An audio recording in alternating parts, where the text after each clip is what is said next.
그냥 1시간 조금 넘게 말씀을 제가 드리고요.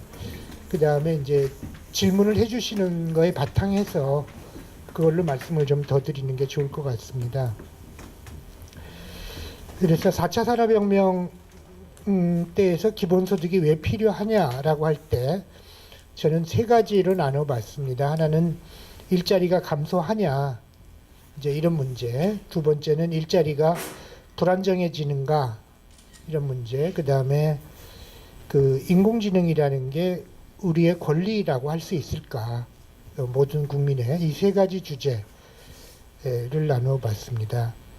그래서 일자리 감소라는 이 문제를 따져보려면 4차 산업혁명이 뭐냐라는 걸 살펴봐야 되겠는데요.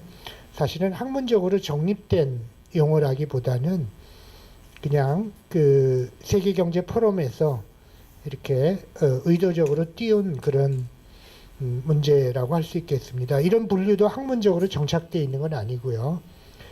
매번 바뀌지만 뭐 1차 산업혁명은 증기기관을 만들었고 2차 산업혁명은 기차나 자동차 이런 게 나왔고 3차 산업혁명은 컴퓨터가 나왔는데 4차 산업혁명은 인공지능이라는 게 만들어진다. 이 정도로 뭐 잘 구분이 또 잘 하기 사실은 어렵지만 대략 그렇게 구분을 하고 있습니다. 그리고 이제 4차 산업혁명이라는 것이 화두가 되고 우리 사회에 문제가 된 것은 몇 개의 보고서가 있는데 그 중에서 제일 유명한 건 최근에 프레이라는 분은 한국에도 다시 오셨죠. 그래서 미국 노동의 한 47% 정도는 인공지능에 의해서 대체될 거다. 이런 이야기고요. 2016년 다보스 포럼 보고서에서는 선진 15개국에서 2020년까지 700만 개가 없어지고 200만 개가 생겨나서 전체적으로 500만 개 일자리가 없어질 거다라고 하는 이 두 가지 충격적인 보고서 때문에 사람들이 이제 놀래고 긴장하게 됐습니다. 그러니까 일자리가 없어지면 어떻게 할 건가라는 그런 문제가 되겠습니다. 그리고 이런 연구 방법을 그대로 따라서 우리나라도 고용정보원에서 해보니까 대략 한 2020년까지 한 41% 정도 대체가 가능할 것 같다라고 하니까 몇 년 안 남은 기간 내에 그렇게 대체 가능하다, 뭐 대체 이 정도의 어떤 기술적으로는 이 정도의 연구를 내놨습니다. 그러나 이 고용정보원에서 보면은 저하고 좀 의견이 다르거나 조사가 조금 마음에 안 드는 부분들이 있는데요. 여기서 보면 청소원은 인공지능으로 대체되기 높은 비율로 해놓고 회계사는 낮은 비율로 해놨거든요. 저는 이것 두 개는 좀 바뀌지 않을까. 회계사는 대체되기 쉬운 직업이고 청소원은 대체되기 좀 힘든 직업이 아닐까 이런 생각을 합니다. 뭐 전문가들마다 견해가 다를 수 있겠습니다만 그래서 이제 이런 일자리가 감소할 거다라는 이런 주장들에 대해서 그러나 경제학계 전체적으로 보면 주류 경제학 같은 데 보면은 그런 견해를 부정합니다. 그러니까 과거의 기술혁명 모두 일자리를 늘렸다라고 주장하고 있습니다. 가령 농업 인구가 줄어든 건 확실한데 그러나 제조업 인구가 압도적으로 늘어났고 또 제3차 산업혁명쯤 되면은 제조업 인구가 줄어들었지만 서비스업 인구가 늘어났다라는 그런 주장이죠. 그 다음에 인공지능이 아무리 발달한다고 할지라도 인간지능에 미치지 못한다. 그렇게 걱정할 게 아니다. 그 다음에 이제 설령 인공지능이 인간지능보다 뛰어나다고 할지라도 일하는 데 있어서 그래도 비교 우위라는 게 있어서 걱정할 게 아니다. 이런 이야기를 합니다. 그래서 이 이야기는 약간 어려운 이야기인데 이런 겁니다. 이제 비교 우위로는 가령 뭐 이렇게 하는 거죠. 영국이 그 당시 산업혁명 당시에 영국이 세계 경제적으로 패권을 가졌습니다만 여전히 포르투갈을 더 앞선 나라로 생각하고 있어요. 왜냐하면 포르투갈, 스페인이 세계 지리 발견하면서 영국보다 앞서서 이렇게 잘 살았거든요. 그래서 그 리카도가 비교 이론을 쓰면서 포르투갈이 이 포도주를 만드는데도 노동 시간이 작게 걸리고, 그 다음에 옷을 만드는데도 영국보다 노동 시간이 작게 걸려서 포르투갈은 영국보다 다 잘한다. 둘 다. 옷도 더 잘 만들고 포도주도 더 잘 만든다. 그러나 비교 우위라는 건 그 중에서 영국의 그 숫자는 좀 틀립니다. 제 기억이 좀 그래서 영국보다 포르투갈은 옷을 만드는 데는 1.5배 잘 만들어요. 그 다음에 포도주를 만드는 데는 2배 잘 만들어. 그렇다면 포르투갈이 둘 다 만드는 게 아니라 포르투갈은 2배 잘 만드는 포도주를 만들고, 영국은 1.5배 못한 영국 옷은 영국이 만드는 게, 그래서 교환하는 게 서로 이득이다라는 게 비교 우위론입니다. 뭐 그럴듯한 이론이죠. 그 다음에 생산성 역설이라는 주장까지 하는데요. 4차 산업혁명은 기술적으로 혁명이라고 볼 수 없다. 뭐 바꾼 게 뭐 있냐라는 거죠. 기술혁명이 일어나면 1차, 2차 철도혁명 같은 거 예를 들어 볼까요? 철도혁명이 일어나면 철도가 놓이면 그 동네가 바뀌죠. 일자리가 엄청 생겨나고 동네가 흥청망청하고 모든 사람이 잘 살게 되면서 생활의 변화가 느껴지는데, 4차 산업혁명 한다고 해서 뭐가 바뀐 게 있냐. 다들 못 살게 되고 뭐 잘 사는 경제성장률은 제로고 뭐 이렇게 가지고 무슨 이게 기술혁명이냐. 돈으로 따져보니까 뭐 기업의 생산성이 느는 것도 없다. 들어가는 돈만 있지. 이런 식의 이제 기술혁명 부정론까지가 있습니다. 그래서 전체적으로 일자리가 감소할 것인가에 대해서는 뭐 통계를 낼 수는 없지만 대략 경제학자들로 보면 절반 정도는 감소할 거라고 주장하고요. 절반 정도는 그렇지 않을 거다라고 주장하는 비관론과 낙관론이 교차하겠습니다.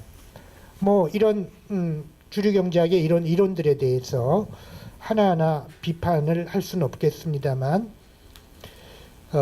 시간은 충분하지 않습니다만 몇 가지는 제가 좀 말씀을 더 드릴 수 있습니다. 그러면 저는 뭐냐 그랬을 때, 기술적인 특징과 경제적인 특징을 갈라보자라는 겁니다. 기술적인 특징으로서는 인간이 만든 지능인데요. 인간이 만든 지능이 뭐냐라고 하는 건, 인간 지능이 뭐냐라고 하는 걸 정의를 못하고 있습니다. 인공지능 학자들은, 아마 철학자들은 할지 모르겠고 어쩌면 교육학자들은 할지 모르겠는데, 이 인공지능을 만드는 사람들은 지능이라는 말을 정의를 못하고 있습니다. 지능이 뭐냐라고 한다면, 가령 인공지능 개론으로 교재로 쓰이는 러셀 앤 노빅 이분이 쓴 책에 보면 사람처럼 행동하고 생각하는 시스템 이렇게 정의했거든요. 그러면 이런 정의는 정의가 아니죠. 사람이 뭐냐 다시 정의해야 되잖아요. 합리적으로 생각하고 행동하는 시스템 이렇게 정의해도 합리가 뭐냐 다시 정의해야 되잖아요. 이건 정의한 게 아니죠. 제대로 정의를 못하고 있습니다.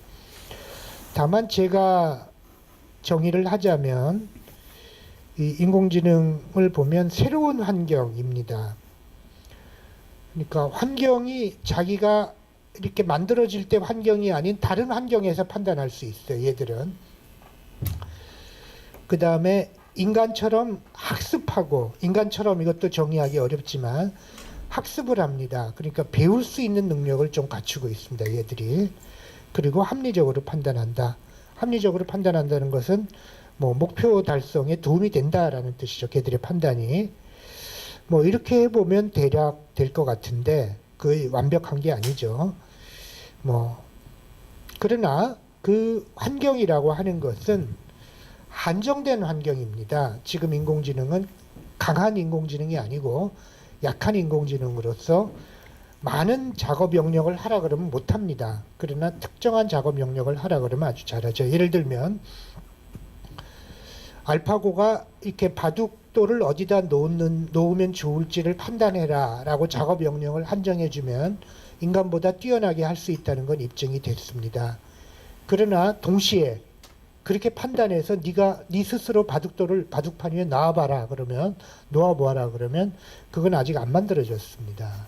바둑돌을 놓는 건 굉장히 어려운 작업에 들어갑니다. 불가능하진 않겠지만 지금은 아주 그 정교한 미끄럽고 정교한 바둑돌을 아주 좁은 칸 위에 이렇게 놓는 거는 쉬운 일이 아니고 별도의 개발, 인공지능 개발이 필요합니다. 인간은 다 할 수 있는데, 예, 그래서 한정된 작업 영역이라고 하면 좋은데 인공지능이 뛰어날 수 있겠지만, 그래서 강한 인공지능이 아니기 때문에 인간의 노동을 대체하지 못한다라고 했는데, 불행하게 자본주의 경제는 전문적인 지식 노동을 특화시켜 왔어요. 특히 지식 노동을 어느 한 분야의 일만 합니다.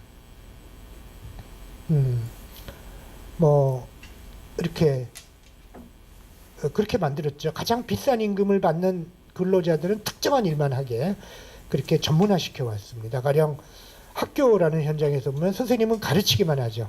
청소는 딴 사람이 하죠. 아주 옛날에는 뭐 청소까지 같이 하셨겠지만, 가령 행정은 딴 사람이 하죠. 이렇게 전문화시키는 게 임금이 더 싸거든요. 병원에 가면 의사는 진단하고 처방만 하죠. 실제 처치는 간호사가 하고 그 밑에 보조원이 있고, 이게 임금이 더 싸지니까. 그래서 전문화시킨 의사도 다 전문적으로 나눠가지고 그런 것들은 인공지능이 잘한다 이거예요. 전문화시킨 분야는 굉장히 잘할 수 있다. 그래서 오히려 자본주의적으로 그 전문화된 전문 노동일수록, 지식 노동일수록 인공지능에 의해서 대체될 영역이 크고, 가령 청소 같이 협동조합, 사회적 경제, 돌봄 노동, 봉사 노동 같은 비임금 노동들은 인공지능으로 대체되기도 힘들고 하는 일이 너무 많아요. 뿐만 아니라 인공지능 개발해봤자 돈이 안 되죠. 그래서 이쪽은 인공지능 개발이 늦어질 거다라는.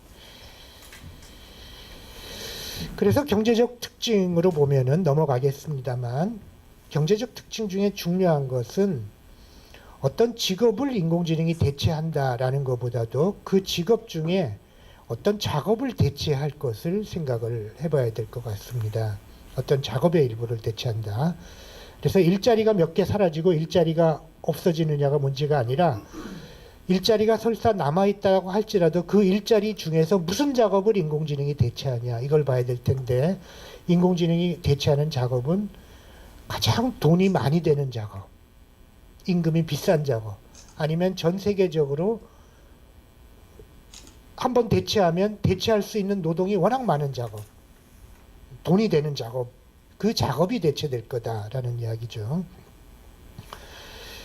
그 다음에 이제 인공지능이 이제 나중에 보겠습니다만, 불안정성을 증가시키는 거는, 이거는 이제 반대하는 경제학자가 아무도 없고 반대하는 사회학자도 아무도 없으니까 불안정성을 증가시킬 거다라는 건 거의 확실한 합의가 있는 것 같습니다. 적어도 중산층 일자리는 없앨 거고, 그런 의미에서 불안정하게 만들 거다. 이거는 거의 다 합의를 보는 것 같습니다. 일자리 자체는 새로 생겨나는 것도 많이 있을 수 있지만, 제가 여기서 나누는 것은 이제 경제적인 문제인데, 인공지능이 아무리 전문적인 일을 대체할 수 있다 할지라도 많은 분야에서 인공지능이 대체되지는 않습니다. 왜냐하면 대체되는 게, 인간들은 상당히 오랫동안 버틸 겁니다. 특히 인간들이 어떤 주요한 작업을 인공지능한테 뺏겨놓고 나면 나머지 작업들을 저임금으로 버틸 수 있습니다. 인간들은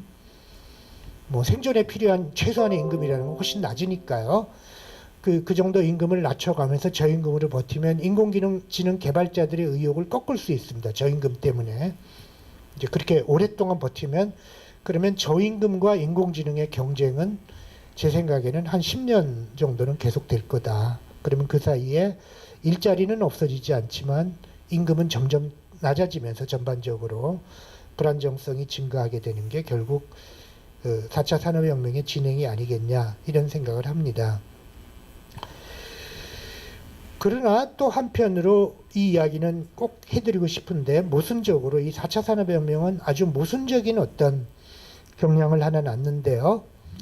그 경향은 뭐냐 하면, 이제 플랫폼 기업을 생각해 보면 됩니다. 이제 구글, 아마존, 페이스북 같은 이 4차 산업혁명을 주도하는 기업은 페이스북, 구글 뭐 그런 플랫폼 기업들입니다. 쉽게 말하면 다른 말로 하면. 근데 이 플랫폼 기업들은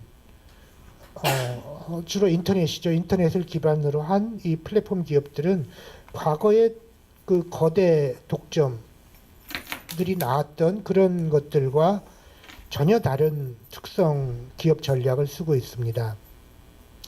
어떤 전략을 쓰면 이 플랫폼 기업이라고 하면 플랫폼 기업들이 발견할 때 플랫폼에 접속하는 사용자들이 있는데 이 사용자들은 매우 다른 종류의 사용자들이 존재한다는 걸 찾아냈습니다. 그때 이 기차 플랫폼에는 사실 여러 종류의 사람들이 여러 목적을 가지고 모이죠. 여러 방향으로 가는 사람들이. 그때 이 인터넷 플랫폼도 가상공간의 플랫폼도 여러 목적을 가진 사람들이 접속을 하는데 어떤 것은 검색하려고, 어떤 것은 뭘 사려고, 어떤 사람은 뭘 팔려고, 또 어떤 사람은 뭐 자기 친구하고 놀라고 서로 다른 목적으로 접속하는데 이 접속하는 사람들이 늘어날수록 이 플랫폼의 가치가 커진다는 건 옛날부터 알았어요. 알았는데 또 이 사람들이 또다시 발견한 건 아하, 접속하는 사람들을 적어도 2개 이상의 다른 집단으로 나누었을 때 그 집단들이 한 집단의 접속자가 늘어나면 그 집단에서 어떤 가치가, 사용 가치가 커질 뿐만 아니라 한 집단의 사용 가치가 늘어나는 게 이제 다른 집단의 사용 가치까지 늘린다라는 걸 발견한 겁니다. 그래서 이런 시장을 양면 시장이라고 분석을 하는데요. 이 양면 시장은 마치 이제 옛날에 있었던 미국의 어떤 이 양면 시장 이론으로 티롤이라는 분이 이제 작년에 노벨 경제학상을 받았나요? 이걸 개발해서. 그런데 이제 그분은 극보수에 가깝습니다만 이런 플랫폼 기업, 독점 기업들을 옹호하는 그런 입장을 가졌습니다만 양면 시장 자체는 이런 식으로 얘기를 합니다. 이 양면 시장 작전이라고 하는 거는 옛날에 이제 나이트클럽에 가보니까 나이트클럽은 어떤 전략을 썼냐면 남자라는 집단과 여자라는 집단이 나이트클럽에 오는 동기와 목적 하여간 노는 행동이 다 다르다라는 걸 찾아냈습니다. 그래서 나이트클럽들은 남자한테는 돈을 안 받고 여자한테는 돈을 안 받고 남자한테 돈을 3배로 받으면 남자나 여자나 똑같이 1배로 받는 것보다 훨씬 이득이다라는 걸 찾아냈어요. 예. 예. 그 손님이 더 많아진다. 그리고 더 수입이 늘어난다. 그게 이제 양면시장 전략인데, 그래서 이 전략을 썼던 이제 대표적으로 쓴 기업이 구글입니다. 구글은 사용자들한테는 돈을 안 받고 기업들한테 돈을 받으면 되겠다. 이 전략을 썼어요. 양면시장 전략 정확하게. 근데 다른 플랫폼 기업들은 초창기에 사용자한테 돈을 받으려고 그랬어요. 그러다 다 망했어요. 뭐 인터넷 유료로 한다. 뭐 유료로 한다. 이메일 유료로 한다. 그 순간에 사용자가 다 떨어져 나가 버렸어요. 내가 돈 내고까지 할 필요는 없잖아요. 공짜라면 놀만 하지만. 근데 구글은 이 양면 시장 전략을 정확하게 알아차리고 사용자들한테 다 공짜로 뿌리기 시작했습니다. 그 대신 기업들한테 광고료는 점점 늘어나죠. 접속자가 많아지니까. 그래서 세계 최고의 기업이 되니까 모두들 플랫폼 전략, 양면 시장 전략으로 플랫폼 기업 구글을 따라가게 했는데 이제는 거의 많은 서비스를 사용자한테 공짜로 하고, 예. 그리고 이제 광고 시장에서 돈을 받는 그런 전략을 썼는데요. 예를 들어 이제 우리 핸드폰에 들어있는 앱의 가치를, 앱이라는 그 앱 서비스가 처음에 유료로 시장에 나왔던 서비스들인데 그 이메일도 다 유료였죠. 예. 그 서비스를 계산을 보편적인 보편화되었을 때 시장 가치를 하니까 화상통화 얼마나 비쌌어요? 화상통화, 국제통화 얼마나 비쌌습니까? 아주 저는 요새도 겁나서 국제통화 잘 못하는데 예, 이렇게 노이로제가 카톡 하다가도 막 이렇게 뭔가 빨리 끊어야 될 것 같은 그렇게 비싼 서비스였는데 이제 우리 핸드폰의 앱 서비스는 1억 원쯤 됩니다. 그 1억 원이 무상이 됐어요. 무상으로 해버리고 나니까 이제 다른 독점하고는 다르게 옛날에 US 스틸이 미국 2차 산업혁명 정도 되나요? 그때 미국 전체의 한 50% 시장을 차지할 때 US 스틸 뭐 이런 거대 독점 기업들은 다른 철강 기업을 죽이죠. 죽이지만 그 철강 서비스는 유료로 남겨놨잖아요. 자기가 하는 거죠. 남이 하던 건 죽이고 자기가 그걸 대신하는 거잖아요. 더 비싸게. 그러니까 자본주의라고 불리는 이 경제 부분이 자꾸 커져갔던 거죠. 근데 구글은 어떻게 합니까? 남이 하던 그 서비스는 무상으로 만들어버려요. 제로로. 거기서 못 먹고 살아요. 그리고 자기만 키운다고요. 그게 이제 공유경제, 나눔경제라는 게 생기는 모순적인 원인이죠.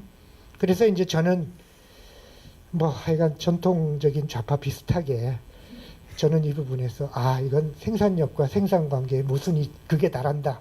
뭐 또 전통적인 도식으로 이렇게 다시 얘기를 합니다. 이제 전통적인 도식이 되는지 진짜 그런지 진짜 구글이 가는 데마다 기업이 다 죽어요. 먹고 살 게 없어요, 기업은. 그러면 그 없어진 기업이 고용하던 일자리도 없어지는 거 아니에요. 근데 구글은 몇 명 더 고용하겠어요. 자, 이런 모순적인 경제적인 특징까지 살펴봐야 된다라고 하는 것이고, 이것이 결국 그 일자리 문제를 조금만 더 하겠습니다. 한 번 더 있네요. 예, 이것도 좀 더 넘어가겠습니다. 그래서 이 슬라이드는 제가 뭐 이렇게 인간들이 이제 패배했던 이 세계는 인공지능에 패배한 거고요. 요거는 1차 산업혁명, 2차 산업혁명입니다. 철도혁명 때 이 철도 건설 노동자인데 증기로 된 자동 굴삭기가 굴을 뚫는 기계가 나왔습니다. 이제 굴 뚫는 기계죠. 근데 이제 굴 뚫는 기계가 더 빨리 뚫을 거냐? 그래 사람이 망치질로 도끼질, 망치질 뭐 이런 걸 쓰는 사람이 더 빨리 뚫을 거냐라고 내기를 했는데 이때 보면 지금 우리들은 전부 다 왜 이런 쓸데없는 내기를 했지 어리석게 인간이 이제 그렇게 하실 텐데 이때는 이제 이런 주장이 있습니다. 이 뚫는 기계는 그냥 앞으로만 뚫는 거 아니에요. 근데 사람은 뚫다 보면 흙도 있지만 바위도 있고 지형지물이 다 다르잖아요. 인간은 지형지물에 비록 근육은 좀 약하지만 지형지물에 맞게 쓰잖아요. 그러니까 인간이 굴을 더 빨리 뚫을 수도 있다. 그 생각했는데 이 존 헨리라는 사람은 여기 나온 그림 중에 유일하게 그 기계에 이긴 사람입니다. 그래서 이 사람이 이겼습니다. 굴을 뚫는데 좀 빨리 나왔어요. 굴이 뚫려가지고. 근데 이 사람은 그래서 이제 역시 인간은 위대하다. 동상까지 세워줬죠. 근데 이건 이제 이 위대한 이 굴 파는 노동자, 강한 남성의 근육과 어떤 이 2차 산업혁명 때의 어떤 가부장적인 그런 문화, 거친 어떤 육체 노동자를 상징하는 동상인데, 이분은 그냥 그 굴을 뚫고 이기고 나서 시름시름 앓다가 한 달 내로 죽습니다. 과로해가지고. 혼신의 정신력을 다해가지고. 예. 그래서 결국은 진 거죠. 예. 동상은 지금도 남아 있습니다. 미국 어느 주에. 예. 그래서 보면은 이 그림은 이제 그냥 재미있게 그린 건데요. 우리 몸에 인간의 노동이라 그러면 이 모든 걸 다 쓰는 게 노동이죠. 노동의 핵심은 뭐 이 모든 걸 다 쓰는데 이 그림의 면적은 이 부위를 움직일 때 사용되는 뇌의 면적을 부피를 비례하게 그린 겁니다. 그래서 우리가 그 손을 많이 움직이면 치매에 덜 걸린다. 뭐 이런 게 이제 이런 거죠. 그런 건데 1차 산업혁명은 손을 대신했다면 그렇게 볼 수 있겠죠. 2차 산업혁명은 기차 자동차라면 발을 대신했다고 보고 3차 산업혁명은 눈, 코, 귀를 대신했다면 눈과 귀와 입을 대신했다면 말하고 보고 듣는 걸 대신했다면 4차 산업혁명이 두뇌를 대신하고 나면 인간의 노동 중에 남는 게 없잖아요. 뭐가 남은 게 없거든요. 그래서 1, 2, 3차 때 일자리가 다 만들어졌다고 해서 4차 때도 그렇게 될 거라고 낙관하기는 진짜 힘든. 예를 들어서 이제 이 문제가 이제 현실적으로 닥친 문제죠. 한 3년 내로 닥칠 문제인데 3년 내로 자율자동차가 나올 겁니다. 아마 판매되기 시작할 텐데요. 일론 머스크는 내년부터 판다 그랬는데 일론 머스크는 하도 뻥튀기를 잘하니까 예, 근데 볼보가 독일 사람들하고 해가지고 이제 3년 뒤부터 시판하겠다니까 뭐 독일, 스웨덴 이런 사람들은 거짓말 잘 안 하잖아요. 예, 그렇게 될 텐데 이게 미국의 종사자가 가장 많은 주별로 직업입니다. 이 지도는. 그래서 미국의 모든 주에서 미국이라는 특성이 있지만 가장 종사자가 많은 사람은 트럭 운전사입니다. 근데 바로 이 트럭 운전이 자율자동차의 직접적인 타겟이 되고 있습니다. 일하는 사람이 너무 많고요. 자율자동차로 바꾸면 너무나도 이득이 많아요. 그러니까 자율자동차는 일단 사고를 안 내죠. 그 다음에 밤에도 움직이죠. 쉴 필요가 없죠. 그렇기 때문에 트럭 운전사가 따라갈 수 없고 트럭 운전사는 임금이 비쌉니다. 제법 비싼 중산층인데요. 미국의 중하층을 튼튼하게 떠받치는 가장 그 안정된 직업 중에 들어갔는데 어떻게 보면 굉장히 남성적이고 이 트럭 운전사들은 커다란 차를 몰면서 한 350만 명, 그리고 그 관련 종사자는 한 500만 명. 그래서 이 사람들을 다 합치면 한 미국 전체 관련자까지 합치면 고용의 10%쯤 되는데 이 택시 운전보다 트럭 운전이 먼저 자율자동차가 도입될 겁니다. 택시 운전은 사람이 겁나서 잘 안 탈지 몰라요. 상당한 기간은 적어도 1년 정도는. 근데 트럭은 물건이니까 어떻게 타겠죠. 움직이겠죠. 그래서 이제 택시 운전사 자율자동차가 도입되면 택시 운전이나 버스 운전보다는 트럭 운전이 먼저 도입될 거고 타격이 있을 거고 트럭 운전 다음으로 타격을 보는 건 이제 맥도날드 종사자들이다. 왜냐하면 미국은 무상 고속도로의 나라기 때문에 고속도로 휴게소가 따로 없거든요. 그냥 고속도로 밑으로 국도가 지나가면 그 교차로에 나갔다가 들어오면 되니까 맥도날드가 바로 이제 트럭 운전사들이 이제 오줌 누고 커피 마시 잠 깨고 가는 자리인데 그쪽 고속도로 변에 있는 그 맥도날드 가게들도 다 손님이 없기 때문에 없어지기 때문에 이제 일자리를 잃을 거다라고 예상이 됩니다.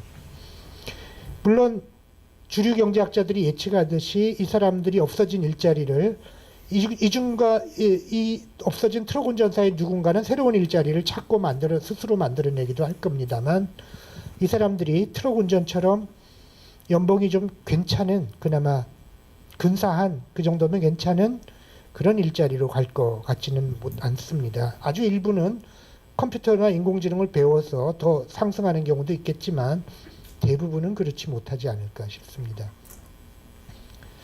이건 도미노 피자 배달은 시범 사업으로 시작했습니다. 피자 주문하면요. 이렇게 요 가게는 요 도시는 주문하면 이렇게 인간한테 받을래요? 배달 받을래요? 이렇게 자율자동차로 배달나요? 옵션을 누르게 돼 있고요. 재미삼아 이 자율자동차로 배달 받기를 원한다 그러면 비밀번호를 가르쳐 주고요. 여기 요거 달려 있죠. 그럼 집 앞에 차가 오면 요걸 열고 비번을 누르면 유리창이 내려가서 피자가 꺼내갈 수 있습니다. 예. 근데 사실은 일자리가 없어지는 것 중에 눈에 안 보이는 건 이 금융 부분 같은 겁니다. 이 투자가입니다. 투자가. 그러면 2012년 현재에 전 세계 금융 거래에 금융 투자에 액수로 봐서 85%는 인공지능이 하고 있거든요, 이미. 이건 우리나라에서 한번 해봤어요, 올해. 그랬더니 인공지능 수익률이 인간 수익률보다 훨씬 높아요. 인간 수익률은 상당히 마이너스예요. 예. 우리나라도 이래요. 그러니까 인공지능이 안 할 이유가 없죠. 그러니까 이런 전문직이 위협을 받는다고요. 이미 이건 15, 16년은 통계가 잘 안 잡혔고요, 아직. 이것도 어떤 요번에 연구에서 잡은 거니까 사실은 좀 확인해 볼 필요가 있겠지만 가령 이제 제가 이런 그래프를 하나 그려드리면 그때서야 비로소 여러분이 금융투자가 뭔지 이해를 하실 텐데 올해도 제가 경제학과인데 우리 수시 입식 면접을 하다 보니까 너 경제학과 들어와서 뭐 할래 그랬더니 자기 그 금융투자 펀드 매니저 하겠대요. 근데 이제 그 중에 한 90%는 인공지능이 하고 있는데 너 어떡할래? 왜 부모는 왜 그런 걸 가르치죠? 인공지능 때문에 다 없어질 직장에 자기 아이를 그렇게 몰아넣죠. 가령 이제 아워 밀리세컨드가 나오는데요. 밀리초가 나오는데 이게 어떤 거냐면은 그 단타라는 투자가 있습니다. 단타는 그 단기 투자인데 초단타, 이게 지금 초단타 이야기입니다. 단타 이야기인데 단타가 액수가 제일 큽니다. 금융 투자에서는. 그러니까 원래는 하루 동안에 아침에 샀다 저녁에 파는 것도 단타라 그랬거든요. 근데 지금은 그 단타라고 잘 얘기를 안 하죠. 그래서 단타가 액수가 제일 큰데 그게 하루 지나면 위험하잖아요. 모르는 건 너무 많고. 뿐만 아니라 이 단타에서 제일 핵심적인 굉장히 안전한 거래는 두 개의 시장이 이론적으로 똑같아야 됩니다. 근데 시장이 잠시 불균형이 있을 수 있습니다. 예를 들어서 영국 런던 시티에 있는 외환 거래소와 뉴욕 그 월스트리트에 있는 외환 거래소에서 달러화와 파운드화 가격은 똑같아야 되겠죠. 근데 이게 좀 차이가 날 수가 있어요. 시기적으로 갑자기 런던에서 어떤 놈이 많이 팔거나 많이 사거나 하면 값이 좀 달라지죠. 그럼 그 시간이 옛날에는 한 일주일쯤 갔거든요. 그럼 일주일 내에 빨리 정보를 획득해서 빨리 이렇게 조작을 하면 이득을 볼 수 있죠. 결국은 같아질 테니까. 그래서 이제 옛날의 경쟁은 이제 뭐 뛰어가느냐, 빨리 정보를 금융 투자는 뭐 말 타고 가느냐, 말 두 마리 타고 가느냐. 그러다가 옛날에 이제 뭐 거울로 하느냐, 거울로 반짝반짝 뭐 사라 팔라 약속을 정해가지고 이런 식이 있었지만 역시 그 금융은 정보다, 정보가 생명이다 그랬는데 최근의 거래를 보면 여기서도 보면 선물과 현물은 이론적으로 가격이 비례해야 되는데요. 이게 시간 단위로 보면 비례하는 것처럼 보이는데 분 단위로 보면 좀 괴리되는 부분이 희미하게 보이죠. 근데 밀리세컨 단위로 보면 확실하게 괴리하는 부분이 보입니다. 그러니까 밀리세컨 단위로 이 괴리하는 부분이 가령 0.1센트 차이가 난다 그러면요. 뭐 0.1센트는 좀 그렇지만 1달러 차이가 난다 그러면 이 외환시장, 이 금융시장, 이 단타하는 사람들의 액수가 큽니다. 뭐 10억 달러, 100억 달러 투자해버리면 1억 달러 버는 거잖아요. 1달러 차이가 나도. 아주 작은 차이도 100억 달러 이렇게 투자해버리기 때문에 엄청난 이득을 벗고 그 순간에 저게 됩니다. 그래서 이 단타를 하는 사람들은 보면 되게 이제 인간이 투자할 때는요, 이 단타들은 되게 아침에 국물을 안 먹습니다. 예.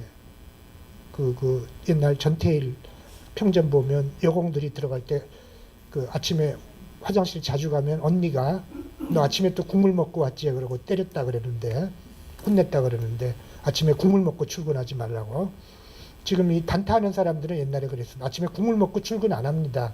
오줌 누러 간 사이에 무슨 일이 생길지 모르니까. 근데 이거는 이제 밀리세컨을 노립니다. 이 사람들은. 그러니까 이건 인간이 클릭할 수 없는 순간이거든요. 알 수도 없고 클릭할 수도 이 정도의 차이가 있다는 게 요 초단위. 그래서 이 단타하는 인공지능들은 벌써 월스트리트에 나노초를 다툽니다. 밀리초를 넘어서. 우리 인공지능은 다른 기존의 인공지능보다 100나노초 빨리 클릭할 수 있습니다. 판단을 내려서 투자할 수 있다. 이렇게 선전하고 있기 때문에 인간이 단타 영역에서 따라갈 수가 없습니다. 이런 투자. 이게 일종의 갭 투자입니다. 쉽게 말하면. 이런 투자를 따라갈 수가 없고요. 그러면 펀더멘털 투자라고 하는 좀 중기적인 투자는 따라갈 수 있냐? 그럼 그 회사가 얼마나 근본적으로 우량한 기업이냐? 이걸 보고 하는 투자를 따라갈 수 있냐? 그것도 못 따라가요. 그건 못 따라가는 게 뭐냐면 그 투자를 하는 사람들은 되게 새벽에 일어나는데 제가 4차 산업혁명 얘기를 너무 많이 하네요. 괜찮죠? 예. 새벽에 일어나는데 새벽 한 4시쯤 일어나서 6시까지 기사 한 100건쯤 읽고 갑니다. 자기가 분석하는 기업과 산업에 대해서. 뉴스를 딱 하면 지식과 정보를 꽉 채워서 가죠. 가서 이제 아침에 투자를 결정하는 게 이제 펀더멘탈 투자하는 사람들인데 그 사람들은 이 초단위로 이렇게 손 떨면서 막 누르지 않아도 돼요. 펀더멘털을 판단하면 되니까. 근데 거기서도 밀리기 시작했습니다. 왜냐하면 인공지능은 기사 100개가 아니라 100만 개를 읽고 가거든요. 그래서 펀더멘털 투자를 하거든요. 100만 개 중에 매우 중요하지만 신문에 안 난 기사가 있잖아. 다른 신문에 안 난. 근데 그걸 알면 그 기업에 아주 좋다든지 아주 나빠다는 거의 확실한 기사가 몇 개 있을 거 아니에요. 그걸 읽고 가니까 애들이 이길 수가 없어요. 그 펀더멘털 투자도 안 돼요. 중기 투자도 안 돼요. 그러면 인간이 이길 수 있는 유일한 분야는 장기 투자밖에 안 남았습니다. 지금 장기 투자. 알리바바가 손정희 씨 찾아가서 투자해 주세요. 그러면 손정희 씨가 보고 알리바바 괜찮겠네. 200억 투자할게. 이런 장기 투자, 벤처 투자 이런 것밖에 인공지능을 이길 수밖에 없는 영역으로 남았습니다. 자, 그러면 이것도 생산력과 생산관계의 모순을 한번 얘기해 볼까요? 이렇게 되면 결국 어떻게 되겠어요? 금융투자의 수익률이 다 비슷해지겠죠? 그러면 금융투자로 돈 벌 수 없게 되죠. 그러면 금융자본이 안락사 하겠네. 인공지능 때문에. 예. 글쎄요, 어떻게 될지. 예. 뭐 소매업은 넘어가고요. 그래서 기술적으로는 일자리가 감소할지 안 할지 모르지만 어쨌든 인공지능이 노동을 대신하는데요. 제가 빼먹은 게 있습니다. 사실은 한 가지 부분은 빼먹었는데 하나는 에너지 문제입니다. 이 에너지 문제도 이 놀라운 거는 이제 이 태양광 에너지 기술이라는 게 너무 발전이 돼서 이제는 태양광 에너지라고 하는 것이 미국에 보면 이제 라스베가스 지역은 이미 이 가스 에너지보다도 싸져가지고 이제 라스베가스의 호텔들은 카지노들은 태양광 에너지로 서비스 업체를 바꿔버렸습니다. 그게 더 싸니까. 그래서 이제 이게 계속 될 텐데 태양광 기술 발전이 너무 빨라요. 그리고 계속 될 텐데 이제 우리 에너지 공론조사위원회에서 잘못된 결정을 내렸는데 없앴어야 될 걸. 예. 근데 이제 그 에너지가 이렇게 싸진다는 걸 입증한 사람이 일론 머스크죠. 예, 역시 일론 머스크가 전기 자동차가 될 거라는 걸 증명했고, 전기 자동차는 태양광 에너지로 저렴하게 굴러갈 거다. 이것도 입증을 한 셈이죠. 그래서 제가 그랬거든요. 공론조사위원회 쪽 이렇게 설계하는 분들한테는 뭐 친구가 있어서 야, 너희들이 뭐 잘났다고 자꾸 그 공론조사위원들 설득하려고. 너희가 무슨 에너지 전문가고 환경 전문가냐. 다 때려치우고 일론 머스크를 불러라. 예. 그 사람 불러서 한마디 하면 이긴다. 왜 그걸 안 부르냐. 그럼 걔 몸값이 얼마냐. 1시간당 1억 원도 넘는데 걔 몸값은 어떻게 부르냐 이거죠. 걔가 원래 이런 데 좀 관심이 있어서 돈 안 받고도 올지도 모른다. 예. 그게 너무 몸값이 비싸면 진짜 손정희 씨를 불러라. 예. 손정희 씨는 일본에서 태양광에 몰빵하고 있는 분이니까 손정희 씨 불러서 공론조사위원회 앞에서 한마디 해주면 그러면 불공정 경쟁이래요. 이렇게 한쪽이 너무 센 사람을 불러서. 그럼 부를 게 뭐 있냐. 손정희 씨를 공론조사위원회 부를 게 아니라 공론조사위원회 열리기 전날 뭐 광주시장이 불러서 한마디 하면 되잖아. 손정희 씨 불러서 하면 신문이 날 거 아니야. 근데 이제 본인들이 제일 잘났다고 설득을 제일 잘할 수 있다고 실패해 버렸습니다. 근데 일론 머스크가 어쨌든 이 태양광이 가장 싼 에너지가 될 거다라는 걸 증명했고, 그리고 이제 그걸 점점 증명하고 있기 때문에 사실은 이렇게 되는 거죠. 노동은 누가 하니 그러면 인공지능이 하고요. 그 에너지는 그럼 전기가 필요하잖아. 근데 전기는 태양광이 공짜로 줘. 이렇게 되는 게 이제 4차 산업혁명이 본격적으로 진행되는 모습이 되겠습니다. 그게 인간한테 행복이야, 저주야. 그러나 그것이 이제 인간에게 행복이 된다는 보장은 없다라는 것이고요. 이제 저는 늘 얘기하지만, 뭐 요 책에 나온 이야기지만, 늘 얘기하지만 미래 사회를 그린 영화들을 보면 한 3가지로 분류를 해봤습니다. 하나는 헝거 게임 같은 영화인데요. 이 영화는 파넴 에트 시르켄세스 이런 정도 돼서 라틴어로 빵과 서커스. 통치를 하려면 빵을 주고 서커스를 해야 돼요. 그러면 부려먹을 수 있죠. 그런데 이제 빵을 주고 서커스가 이제 헝거 게임이죠. 그런데 이 모델은 도시가 있고요. 캐피톨이라는 도시는 식민지고 제국주의고 나머지들은 뭐 식민지죠. 그래서 식민지 인간들은 잉여노동을 해야 돼요. 근데 잉여노동이 너무 힘들고 반란을 하지 못하게 이제 서커스를 하는 거죠. 그래서 이것은 전통적인 착취와 수탈의 모델이 되겠습니다.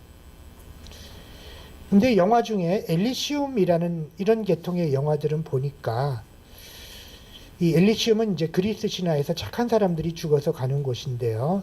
천당이죠, 천당. 근데 이 엘리시움이라는 이 공상과학 영화에서는 1% 부자들이 나머지 인간들을 버려버려요. 버려버리고 그냥 우주로 올라가 버렸어요.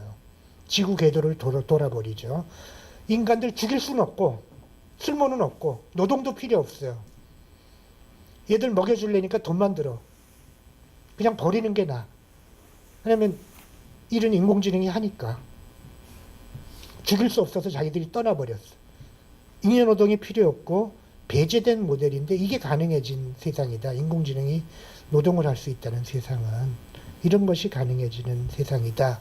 이렇게 얘기할 수 있겠습니다. 엘리시움 영화를 보면 그 우주선에 올라가면 우주에 올라가면 이제 인공지능이 모든 질병을 다 고쳐줍니다. 즉각.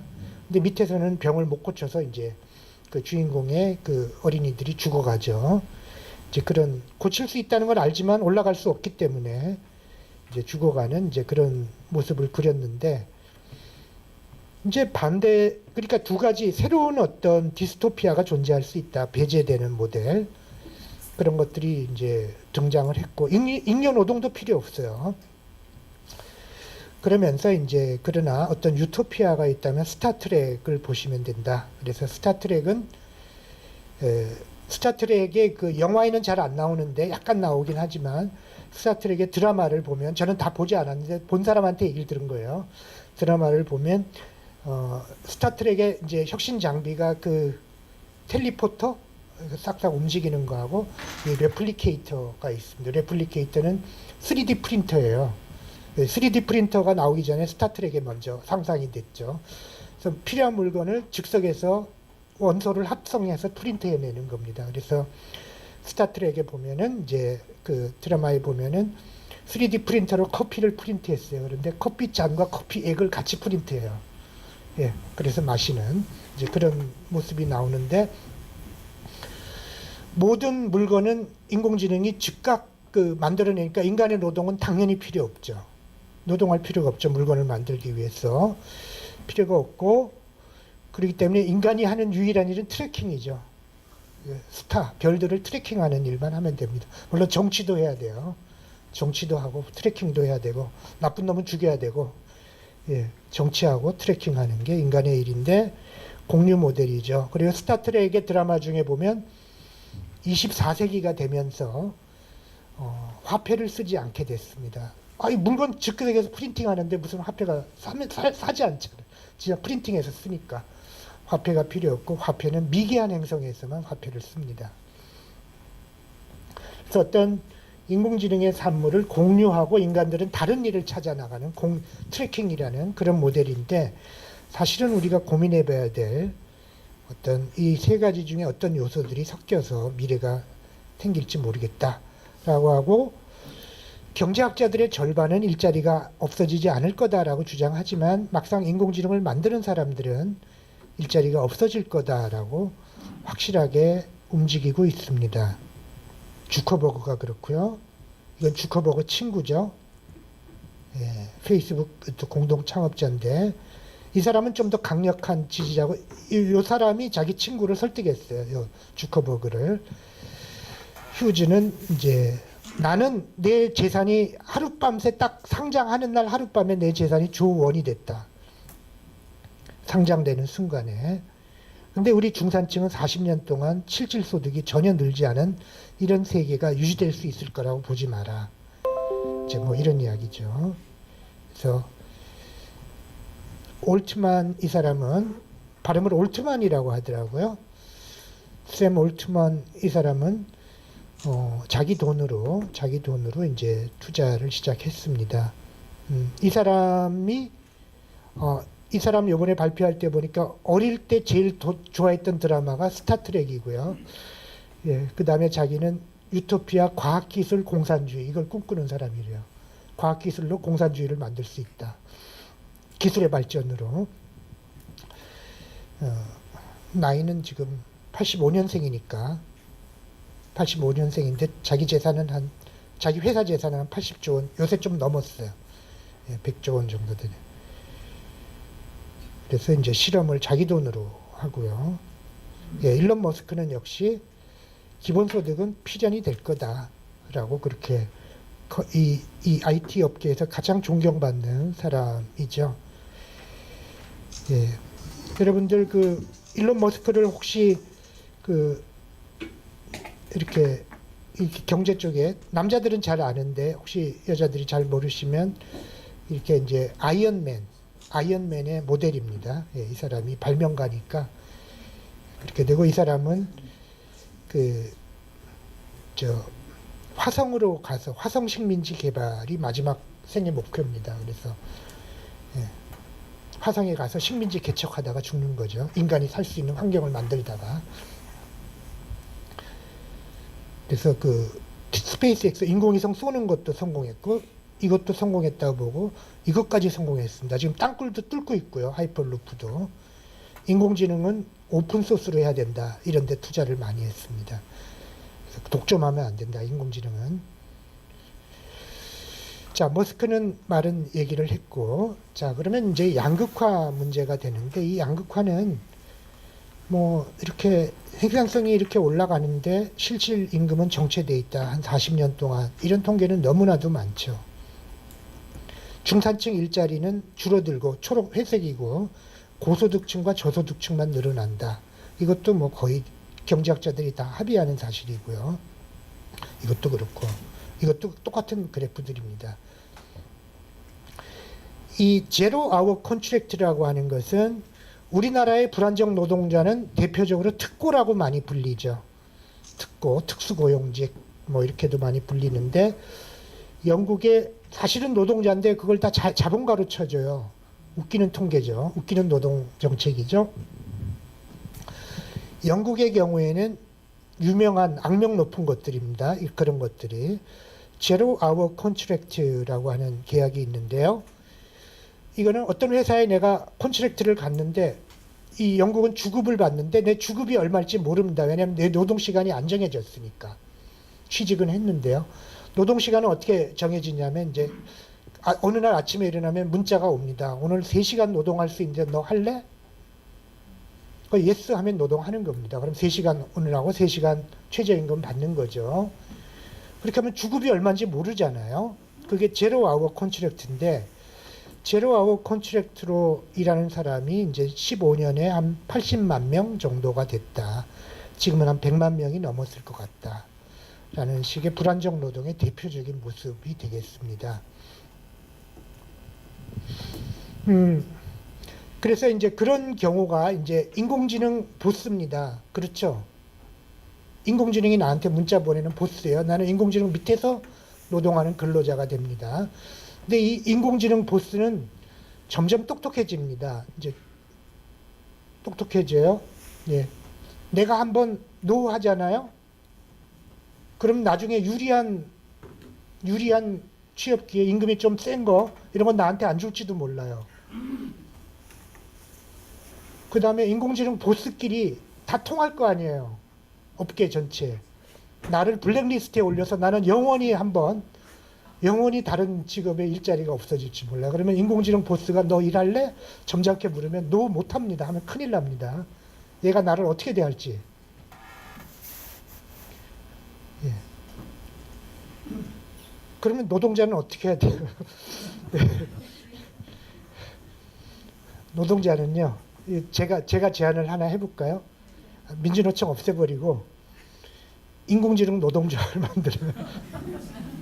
그래서 인공지능 보스가 나한테 문자 보내서 할래 그러면 나는 한 번에 하나밖에 대답 못 하잖아.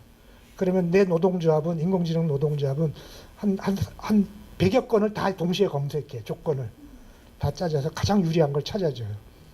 그러면 어때요? 예. 인공지능 노동조합. 나한테 가장 협상력이 생겨요. 걔하고 비슷하니까 실력이. 미국의 경우에는 그걸 긱 이코노미라고도 부르고요. 뭐 좀 점잖게는 온디맨드 경제라 그러는데 미국 상무성은 이제 정의를 했습니다. 디지털 매칭 이코노미 이렇게 정의를 해서 통계를 내기 시작했어요. 그래서 하여간 인터넷이나 핸드폰으로 고용 시간이 정해지는 사람들, 우버 뭐 이런 것들이죠. 그런 것들을 긱 이코노미라고 불러보자. 그래서 긱이라는 단어는요. 긱이라는 단어는 그 하룻밤에 재즈 연주 계약 이런 뜻입니다. 그래서 원래 재즈 연주가들이 하룻밤에 긱이 생기면 그날 저녁은 좀 풍성하게 먹을 수 있는 날이죠. 그런 어떤 경제. 그래서 미국은 제일 재미있는 말로 긱 이코노미 이렇게 부르고요. 그게 뭐 통계에 따라 다른데 뭐 16%다라는 연구도 있고 이미 40%라는 연구도 있고 뭐 5%도 안 된다 이런 연구도 있습니다. 근데 이제 어려운 게 있는 게요. 미국에 가서 우버 택시를 타잖아요. 타면 제일 싼 택시에 들어가죠. 그러면 그 우버 택시를 타면 택시기사한테 물어보면요. 너는 우버가, 가령 우리나라식으로 말할게. 우버가 너한테 4대 보험도 안 들어주고 최저임금밖에 안 주니까 너를 착취하는 거니? 뭐 어떤 거니? 그랬더니 물어보면 아, 나를 착취하는 게 아니고요. 나는 우버 때문에 내 일자리가 생겼다. 파트타임 일자리가. 그리고 나는 우버가 4대 보험 같은 거 가입하라고 정부에서 판결이 내려져서 우버가 이 사업을 접지 않고 그냥 4대 보험 내 필요도 없다. 난 그렇게 얘기해. 난 우버 때문에 행복하다. 제발 우버를 괴롭히지 않으면 좋겠다. 이러는 사람도 많아요. 그러면 넌 원래 하는 일이 뭔데? 그 파트타임이 왜 필요해? 그러니까 아, 자기 대학교 다닌대요. 알바 뛰는 거죠. 우버로 알바 뛰는 거죠. 예.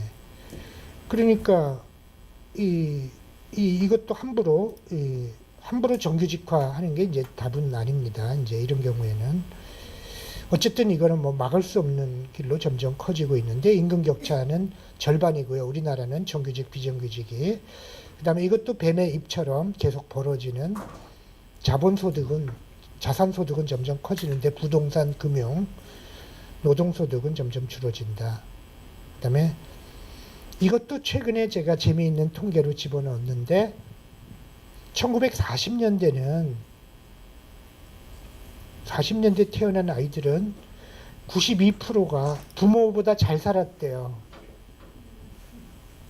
근데 1980년대에 태어난 애는 부모보다 잘 사는 애가 50%가 됐대요. 미국에서. 그럼 1990년대, 2000년대는 부모보다 못 사는 세대가 되죠. 부모보다 못 사는 세대가 되면 어떻게 되냐면 아이들이 어렸을 때는 부모가 돈 대주잖아. 꽤 잘 살았잖아. 자기가 청년이 돼서 직업을 가지려니까 부모 세대보다 못 사는 거예요. 그렇게 보면 그런 인간이 하는 첫 번째 행위가 뭐냐 하면은 결혼을 안 해서 애를 안 낳는데요. 부모보다 자기가 어렸을 때보다 자기가 청년 때 애 낳을 나이에 못 사는 사람들은 거의 애를 안 낳아버린대요. 이제 이런 통계가 작년에 CNN에서 발표를 했더라고요. 그래서 세대 간 격차죠. 근데 우리 세대는 어때요? 이 청년들에게 대해서 뭘 인공지능 뭐 4차 산업혁명 이게 추구하는 게 아니라 뭘 더 추구하냐면은 높은 부동산 가격이라는 선물을 그 청년들 스타를 또 하기 때문에 진짜로 잘 살 수가 없는 세대가 됐습니다. 노동소득, 자산, 아까 배매입 그대로고요. 예, 이것도 예, 상위 1%는 이만큼 늘었는데 하위 50%는 이렇게 똑같고요. 우리나라도 마찬가지죠. 그다음에 이것도 제가 늘 말씀드리는 거지만 2014년에 이제 김남년 교수가 이걸 찾아내 가지고 김남년 교수는 그 국사 교과서 있잖아. 이거 했던 분이거든요. 근데 경제사 하시면서 역사학자인데 근데 이분이 통계는 잘 다뤄요. 통계는 천재같이 다루는데 뭐냐면 구세청에서 세무조사를 공개 안 하거든요. 세무자료를. 근데 이 사람은 옛날 역사 통계가 전문이거든요. 역사 통계는 몇 조각 안 남은 통계 가지고 전체 모습을 그려야 되잖아요. 그러니까 뼈 한 조각 가지고 공룡을 만들어내야 되는 게 역사 통계잖아요.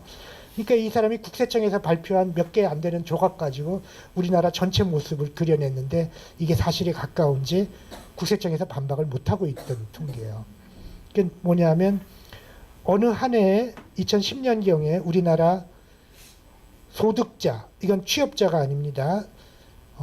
소득자와 취업자의 차이는요. 그 취업자는 가령 12월에 취업자를 조사하면 그 일주일 전에 일한 사람, 1시간 이상 일한 사람이 취업자거든요. 우리 국제 통계가 그래요. 근데 소득자는 여기서 말하는 건 1월에 일을 하고 2, 3월부터 쭉 뭐 포기하고 그냥 놀 수도 있죠. 그럼 12월은 실업자잖아요. 그런데 1년 동안의 소득자가 되잖아요. 그 개념은 아시겠죠? 그래서 그 소득자를 물론 한 달 일한 사람도 있고 보름 일한 사람도 있겠지만 한 줄로 쭉 세워놓고 나니까 50% 번째가 1,074만 원이다. 이걸 찾아냈어요. 그래서 1,000만 원 이상을 버셨다면 1년에 자기는 상위 50% 소득자에 들어간다. 이걸 찾아내서 이제 충격을 주었죠. 근데 아마 이거는 사실일 것 같아요. 이 소득자로 보니까 취업자가 아니고 알바가 있기 때문에. 예. 그래서 이런 불안정성과 양극화라는 건 이렇게 될 수 있겠습니다. 이제 확인해 본다면 너무나도 이미 우리나라는 이런 나라가 됐다라는 거고요. 그 다음에 이거는 제가 만든 표입니다만 물론 기초 통계는 통계청에서 발표하는 거지만 아까 그런 조사를 할 때 우리나라에서 전체적으로 일하고 있는 사람이 취업한 사람이 2,580만 명이고요. 실업자가 공식 실업자가 120만 명이고 그래서 실업률은 한 3%, 4% 정도밖에 안 됩니다. 그런데 최근에 국제 ILO의 압력으로 이런 통계를 내게 했어요. ILO가 OECD 나라들은 이런 통계는 사실상의 실업자를 가려내는 거거든요. 그래서 사실상의 실업자를 가려내 보니까 그게 한 200만 명이 돼서 사실상의 실업률은 한 300만 명 되니까 한 10%쯤 됩니다. 이제 청년들로 하면 한 20%쯤 되고요. 그래서 사실상의 실업자가 이만큼인데 300만 명 정도죠. 근데 그 중에 가만 보면은 취업자 중에 비정규직이 840만이잖아요. 정규직은 1,000만, 1,080만. 그 다음에 이제 비임금 근로자 이 부분이 660만 명이나 되는데요. 이게 자영업자가 550만 명이고요. 자영업자 중에 400만 명은 고용원이 없어요. 혼자 일해요. 물론 도움을 받죠. 무급 가족 종사자한테 110만 명.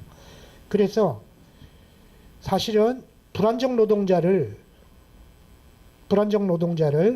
비정규직 더하기 자영업 중에 고용원 없는 자영업 더하기 무급 가족 종사자 더하기 사실상의 실업자를 하면 우리나라가 벌써 60%가 된다고요.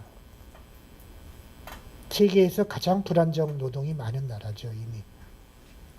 그런데 우리가 선망하는 우리 자식들이 가기를 바라는 대기업은 120만 명, 공무원은 160만 명, 그중에 군인을 포함해서 비정규직 30만 명이고요. 공공기관, 공기업은 40만 명인데 비정규직이 10만 명 들어가 있으니까 이 사람들 정규직화해도 뭐 못하겠지만 결국 좋은 일자리라고 하는 건 경제활동 인구의 10% 정도밖에 안 되는 나라가 된 거죠. 60%가 불안정하고 10%가 좋은 일자리인 나라. 그래서 이런 식으로 불안정 노동을 할 때 예를 들면 구직수당을 도입하면 어떻겠냐. 확대가 아니라 도입이죠. 예. 이때 도입이라는 건 이겁니다. 여기서 구직수당이라고 하는 거는 유럽에 가면 대충 두 가지로 갈라지는데요. 돈이 없는 사람들에게 보조해주는 방식이 두 가지가 있는데 우리나라로 기초생활보장제도 같은 식으로 하는 게 있고요. 하나는 구직수당 형태로 하는 게 있는데 나라마다 둘 다 하는 경우도 있고요. 근데 그 구직수당은 우리나라에는 아직 없습니다. 그러니까 고용보험에서 나오는 실업수당은 자기가 취직했을 때 고용보험료를 내잖아요. 보험이에요. 그래서 실업이 되면 자기가 낸 보험료가 이제 재원이 돼서 다른 사람이 내는 보험료하고 합쳐서 실업된 사람에게 도와주는 거죠. 그래서 한 2년 동안 뭐 유럽 같으면 한 2년 동안 자기 소득에 받던 월급의 80%를 대줍니다. 우리나라는 한 1년 이내로 뭐 뭐 몇만 원 이내, 120만 원 이내, 50% 이내, 뭐 얼마 동안 이렇게 그 실업보험이 나옵니다. 그거는 실업보험이라 그러기도 하고 뭐 실업수당이라 그러기도 하고 이름은 다 다른데 여기서 말한 구직수당이라는 건 핀란드 같은 경우에는 이렇습니다. 이제 그렇게 고용보험에 들어가잖아요. 그래서 실업자가 되면 자기 받던 월급 그대로 거의 다 2년 동안 나와요. 근데 2년 돼도 취직이 안 되잖아요. 그럼 그건 끊어집니다. 자기가 그 실업보험은 끊어지고 그 다음에 구직수당이 나옵니다. 구직수당이 560유로가 나오죠. 그래서 한 달에 한 80만 원 정도가 그거 끊어진 사람. 그 다음에 이 구직수당은 대학교를 졸업했는데 취직이 한 번도 못했다 그러면 보험료도 못 냈잖아요. 실업보험도. 그럼 걔들도 이걸 받을 수 있습니다. 그러니까 이제 구직수당이라는 제도는 우리나라에는 아직 없는 제도인데 유럽의 핀란드는 이게 보편화돼 있고 560유로라는 살만큼 충분히 살만한 돈이 나옵니다. 근데 이걸로 확대하자면 잘 안 됩니다. 이제 구직수당을 받으면요, 560유로가 작은 돈이 아니거든요. 그 돈을 받으면 노동요인이 사라지는데요. 노동요인이 왜 사라지냐면은 사람이 그 돈 받고 놀고 먹고 싶어서 사라지는 게 아니라 560유로를 받는 청년들에게 가끔씩 한 달에 알바가 생기잖아요. 최저임금 이상을 받는 알바가 생기는데 풀타임이 아니잖아요. 풀타임이 아니면 파트타임으로 일주일 일한다 그러면 한 달에 한 300유로 생길 수 있잖아요. 근데 300유로 받고 나면요. 어떻게 되냐면 그 세금이 정직한 나라잖아요. 300유로가 신고가 돼요. 그러면 얘가 취업자가 돼 버려요. 취업자가 되면 560유로를 상실해요, 자격을. 그러니까 알바 생기는 건 안 하는 거예요. 정규직 아니면 일 안 해요. 그것도 한 달 생겨서 안 되고 몇 달, 1년은 생겨야 일을 하죠. 그 전에 일은 안 해버리죠. 그러니까 노동요인이 사라지는 제도입니다. 어떻게 이런 어리석은 제도를 만들었지? 이게 이제 왜 이렇게 되냐 하면은 옛날에는 청년 실업이 낮았어요. 핀란드에서 예를 들면 핀란드는 이제 세금의 50%를 돈을 내는 나라죠. 청년 실업이 낮았기 때문에 완전 고용 세대였어요. 그리고 그때는 노키아라는 잘 나가는 기업도 있었어요. 세계 최고의 핸드폰 제조업이죠. 제조업은 일자리가 많잖아요. 근데 노키아도 망했고 그 다음에 4차 산업혁명이 삼성한테 당했죠. 4차 산업혁명이 되면서 이제 뭐 소프트웨어 이런 거니까 청년 실업이 부쩍했는데 한 30%쯤 실제 통계를 내보면. 근데 우리나라 청년들보다 유럽 청년들이 핀란드 이런 데 청년 실업이 높은 이유를 아세요? 그러면 설문을 대하는 태도가 달라요. 우리는 당신은 뭐 일할 의사가 있습니까? 뭐 이렇게 뭐 묻는 설문이 몇 가지 있거든요. 체크리스트가. 그 설문에 우리는 없습니다. 아니 나 귀찮아요. 안 할래요. 이렇게 대답해요. 우리 청년들은. 거기는 있습니다. 있습니다. 난 일반 일제를 그 실업자가 되는 거예요. 분류로. 그게 왜 그러냐면 이 구직수당이 있기 때문에 그래요. 있습니다. 있습니다. 해야 구직수당을 타죠. 근데 우리는 실업자라고 해봤자 나오는 것도 없잖아요. 부끄럽기만 하고 자기 자존심만 상하고 그렇게 아주 그 자기 인간의 어떤 자긍심만 깎이지 돈 주는 거 하나도 없는데 유럽은 실업자 일할 의사 없는 놈도 있다고 막 대답해요. 이거 탈라고. 혹시 이거 설문조사 잘못하다가 구직수당 못하게 될까봐. 그러니까 거기는 조금만 실업자가 다 되는데 우리 청년들은 부끄러워서 이렇게 대답을 안 해요. 그래서 우리 청년들도 실험을 해봤어요. 설문 순서를 바꾸니까 실업자라고 대답한 청년들이 쫙 늘어나는 거예요. 2배쯤. 그러니까 그 어떤 그 부끄러운 효과, 어떤 그런 효과들을 없애주는 방향으로 설문을 만드니까 실업자가 팍 늘어나는 거죠. 어쨌든. 그러니까 옛날에는 3%가 5% 정도가 구직수당을 줘야 될 청년들이었고 5%에게 예산이 배정돼 있어요. 그런데 어느덧 경제는 10%로 청년들이 사실상 줘야 되는 청년들이 됐어요.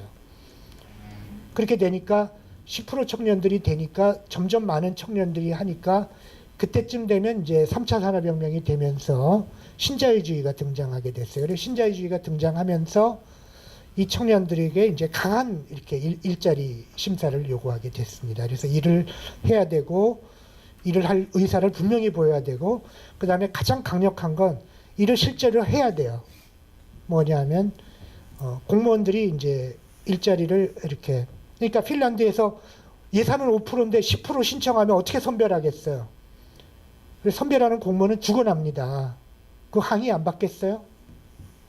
막 멱살잡이 안 하겠어요? 뒷골목에서 이쪽은 죽기 살기인데 그 공무원은 예산은 반밖에 없고 그러니까 이제 선별하는 방식 중에 하나는 공무원들이 하도 선별하기 힘드니까 그러니까 이제 옛날에는 점잖은 방법을 썼죠. 하나는 그걸 이제 그 행동경제학에서는 자기선별이라고 하는데요. 이렇게 심리학적인 건데 이제 그 매달 줘요. 매달 한 달에 한 번씩 한 달치만 줘요. 한 달마다 서류를 내야 돼. 서류 낼 때 가령 뭐 구직 수당 신청한 증명 서류, 뭐 그 기업 인사 담당자의 명함, 뭐 이런 거 갖고 오게 해가지고 실제로 이제 구직 활동을 했다는 걸 증명하게 하고 한 달에 한 번씩 하는데 딱 신청하는 날은 하루만 신청하게 해요. 그날 몰려야죠. 집중시키죠. 그날 집중되면 좁은 사무소에 밤까지는 하는데 공무원 많이 안 둬요. 사무실을 좁게 해. 사무실을 좁게 하면 어떻게 되죠? 사무실 바깥으로 줄을 길게 서야죠. 사무실의 간판은 뭐 구직수당 신청서 엄청 대빵하게 크게 해놔요. 그럼 오가는 사람들이 이 사람들이 왜 줄 섰는지를 알게 되죠. 그럼 부끄러움을 느끼잖아요. 그거 부끄러우면 신청하지 못하는 거죠. 그래서 그런 식으로 자기 선별을 해도 안 되니까 이제 가장 강한 선별의 방식은 직업을 직접 소개시켜주고 신자유주의 시대에 벌어졌던 이제 소위 말하는 워크페어라는 식으로 넘어가는 겁니다. 직접 일자리를 아주 힘든 일자리를 소개시켜줘요. 근데 그걸 거절하면 끊어버려요. 구직수당을. 이제 그런 식으로 이제 신자유주의 시절에 갔는데 독일도 이제 이 구직수당을 하르츠 피어라고 박근혜 대통령은 하르츠 개혁을 칭찬했지만 그 하르츠 개혁을 했는데 하르츠 개혁은 아주 강한 직업 선별을 합니다. 직업을 구해줬다가 공무원이 얘기하는 걸 거절하면 이제 구직수당을 끊어버립니다. 그래서 이제 독일은 굉장히 유명해진 사건이 이제 어떤 한 공무원이 이제 어떤 한 여자가 계속 신청하러 오니까 몸은 건강한데 계속 구직수당 신청하러 오니까 이 여자한테 이제 직업을 소개시켜 줬는데 그 직업이 매춘이에요. 독일은 이제 매춘이 합법 직업이거든. 합법 직업이고 공무원 매춘 노조도 합법이고. 그러니까 합법적인 직업을 소개시켜 줬는데 여자가 거절하니까 구직수당 끊어버리는. 이제 이 여자가 언론에 폭로를 해가지고 이제 유럽 전체가 떠들썩했지만 하르츠 피어의 악명 높은 하르츠 피어 그랬는데 박근혜 대통령은 그걸 칭찬하면서 막 다니셨죠.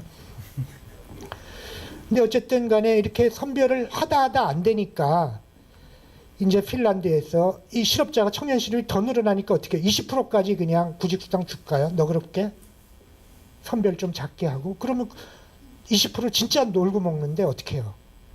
근데 생기는 일자리는 다 알바 같은 건데 그래서 그냥 기본소득을 주자라고 실험을 한 겁니다. 시작을. 기본소득을 주면 알바해도 기본소득 나오잖아요. 그러니까 일을 계속 하겠죠. 뭘 해도 일을 더 하겠죠. 생기는 건 다 그런 일자리인데 그걸 없앨 수는 없잖아요. 그 20% 30%가 되면 어떡할 건데. 그래서 4차 산업혁명 시대에 기존의 복지제도를 가지고 이거를 커버하기가 점점 어려워진다라고 하는 게 커다란 문제가 되겠습니다. 그래서 뭐 여기도 그렇죠. 우리나라 기초생활수급제도는요. 노동능력 없는 사람만 주는 거죠. 한마디로 말하면. 노인이거나 노동이 면제된 노인이거나 젊은 사람은 노동능력 없는 사람만 받는 거니까 노동능력이 팔다리가 멀쩡한 사람은 받을 각오를 안 해야죠. 팔다리가 멀쩡한 채로 이거 탈라고 과로하다가 이렇게 돌아가신 안타까운 분이 있는 거죠. 근로능력 있음 판정을 내리면요. 아주 강한 노동으로 노동을 해야 되는 예. 그래서 이제 기본소득 실험은 점점 확대되고 있고요. 사실은 기본소득의 효과 중에서도 뭐 어떤 부분을 더 강조해야 될지 모르겠습니다만 창업 효과가 많습니다. 창업 이 실험들을 보면요. 창업을 많이 합니다. 근데 4차 산업혁명에 없어질 일자리는 확실하게 눈에 보이지만 생겨날 일자리는 아무도 모릅니다. 확실한 건 지금 없는 일자리가 생길 거고요. 그래서 어린 아이들에게 지금 있는 일자리를 기준으로 준비시킬 필요도 없거든요. 그런데 그냥 놀리는 게 더 낫지. 그런데 이 창업이 유일하게 일자리를 만들 수 있는 길인데 기본소득 실험, 모든 실험에서 창업이 늘어납니다. 이게 특히 여성 창업이 많이 늘어나고요. 그래서 이런 효과 때문에 이 창업 효과라는 게 이제 그 기본소득의 큰 효과다. 저는 뭐 그렇게 생각합니다. 사람들이 좀 불안감을 덜 하게 되면, 예를 들면 인도 실험을 조금만 더 말씀을 드리면, 제 이야기를 조금 마무리하고요. 질문을 받겠습니다만 조금만 더 실험 결과를 하겠습니다. 핀란드 실험은 이제 아시겠죠? 구직 수당을 받는 사람들이 일을 할 동기를 없애는 잘못된 제도니까. 그러나 이제 구직 수당 어쨌든 다 죽으면 어떻게 될까 실험을 시작했는데, 그 실험은 근데 사실은 할 필요가 없습니다. 무조건 좋죠. 일을 더 하죠. 근데 이제 문제는 다른 문제가 있는데요. 예산이 얼마냐 이제 이런 문제가 있는 건데, 핀란드 실험은 이제 그런 효과를 합니다. 근데 미국에서 실험도 이제 아까 샘 올트만 같은 사람이 하는 실험은 중산층까지 줍니다. 중산층까지 꽤 많이 줍니다. 넉넉하게.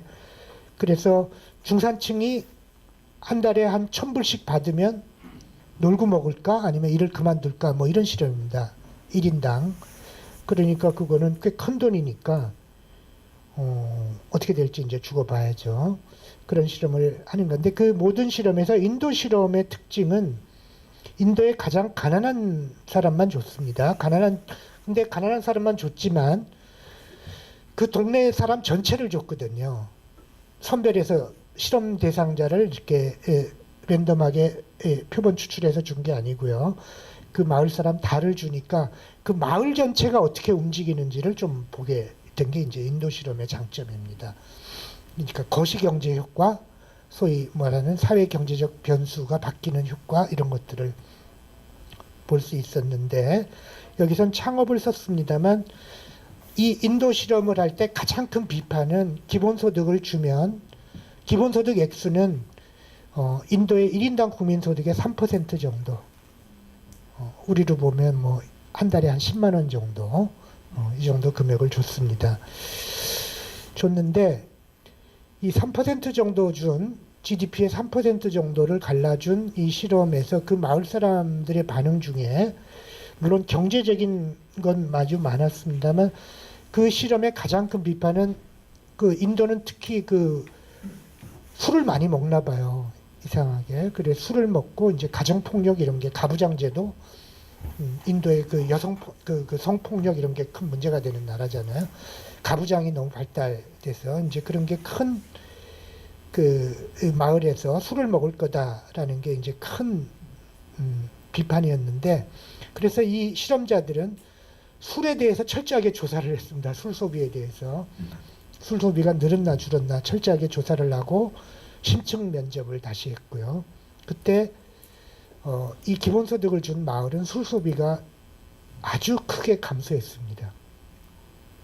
그리고 감소한 심층 면접을 했는데 이렇게 두 가지 요인이 꼽혔습니다. 하나는 이제 그 가부장들이 대답을 한 건데, 이제 그 어떻게 됐냐면은 그 미래에 대해서 안정적인 소득에서 희망이 생기니까 내가 일할 의욕을 찾고 좌절하지 않으니까 술을 작게 먹게 된다. 이제 그게 대답하는 내가 좀 안정이 되니까 술 먹을 이유가 없다. 이렇게 대답을 했고요. 또 하나의 요인은, 인도 실험에서 또 하나의 요인은 이제 생각해 봐야 될 건데, 가정 내 민주화입니다. 가부장 제도가 약화되는 거죠. 가정 내 민주화가 왜 생기냐면은, 옛날에는 아빠가 술을 먹으면요, 엄마나 말을 못했습니다. 남자가 돈 벌어서 남자가 술 먹는데 왜 여자가 잔소리야? 이렇게 됐는데 이제는 기본소득이 남자한테도 가고 여자한테도 가고 애한테도 가잖아요. 근데 이 실험 설계자들이 여성 노동조합에서 설계를 했거든요. 주도해가지고 어린아이한테 가는 기본소득은 엄마한테 가는 걸로 설계를 해버렸어요. 그러니까 엄마가 더 많이 받죠. 그러니까 이제 가정 내 발언권이 세진 거예요, 여자가. 그래서 그리고 이제 애가 대드는 겁니다, 아빠한테. 아빠 내 돈으로 왜 술 먹어? 이렇게 돼버려요. 그리고 이제 그 기본소득을 어떻게 쓸까를 놓고 가족회의를 했답니다. 왜냐하면 합쳐야 쓸 때 쓸모가 생기잖아요. 세 사람이 받은 걸 합쳐야, 뭐 10사람 받은 걸 합쳐야 쓸모가 있는데 합쳐서 회의를 하는 버릇이 생기니까 가정 내 민주화가 돼가지고 남자들이 술을 덜 먹게 됐다. 이제 발언권이, 약자들의 발언권이 세지면서 눈치가 보여서 덜 먹는 거죠. 이제 그렇게 돼서 술 감소 요인들은 그런 실험 효과가 있었습니다. 선진국 실험은 이제 곧 계속하고 있으니까, 근데 뭐 이건 알래스카 실험 조사 결과인데요. 17년 조사인데 좀 감동적인 내용입니다만, 그 나머지 생략하고 이런 겁니다. 기본소득 금액이 늘어나면 내가 어떤 창업이나 재교육이나 새로운 기술을 익힌다든지 하는, 아니면 은퇴하고 여행하겠다든지 하는 모험을 하겠다는 비율이 쭉 늘어나는 걸 조사할 수 있습니다. 이건 모든 인간이 사실 그렇겠죠. 조금만 안정성이 생기면 모험할, 그러니까 창업이 늘어날 가능성도 알래스카도 보여주고 있고요. 자, 진짜 마지막으로 한 5분만. 예. 권리 문제인데요.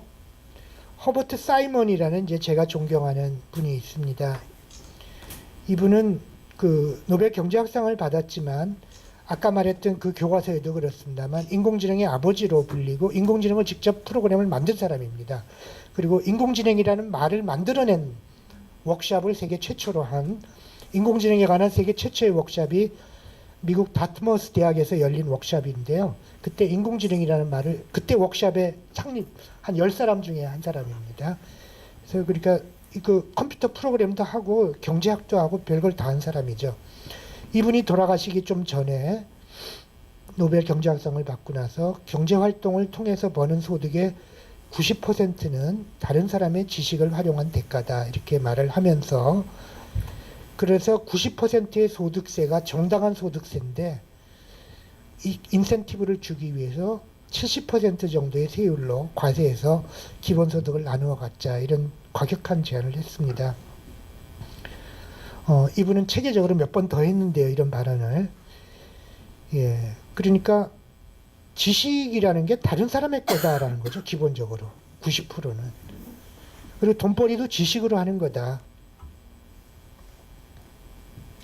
그래서 아까 제가 다시 인공지능을 합니다만 조금 넘어가면, 자, 이런 이야기를 좀 넘어가겠습니다. 넘어가면 그 인공지능이라고 하는 것을 처음에 만든 사람들은, 이 허버트 사이먼도 그랬지만, 인간이 가는 많은 지식을 입력해서 새로운 질문이 나오면 그 지식의 질문에 적합한 지능적인 판단을 하는 프로그램을 짜기 시작했습니다. 그래서 지식을 입력해서 인공지능을 만들고 그 인공지능이 지능적인 판단을 하도록 하는 모델이죠. 알고리즘이죠. 그래서 이 알고리즘은 어느 정도는 성공했는데요. 예를 들어 허버트 사이먼이 직접 만든 인공지능은 버트랜드 러셀이 쓴 수학의 원리 제1권에 나오는 명제들을 스스로 다 증명을 했습니다. 그만해도 대단하죠. 굉장히 어려운 책인데요. 저는 못 읽어봤습니다만 아마도 어렵겠죠. 근데 그 증명을 사이먼이 러셀한테 보여줬더니 러셀이 매우 기뻐했답니다. 인공지능에 참 고생 많이 했다고. 예. 그리고 어떤 증명은 러셀이 한 증명보다 짧았대요. 지능이 뛰어난 거죠. 길이가. 근데 그런 것들은, 그런 작업은 돼요. 뭐 퀴즈 문제를 내면 수많은 위키피디아의 지식을 입력해서 정답을 찾아내는 그런 건 돼요.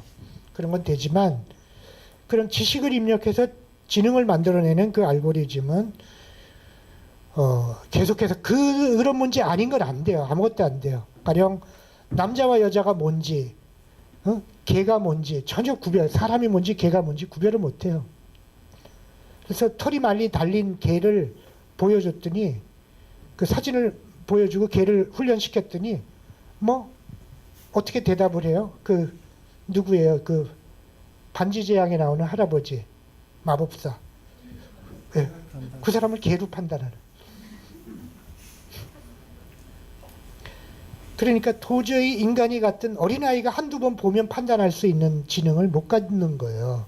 지식을 입력해서 지능을 만드는 방식은. 그런데 60년대에 만들어진 이 기계학습이라는 새로운 60년대 만들어진 알고리즘이죠. 인간의 뇌 구조를 모방한 이 알고리즘은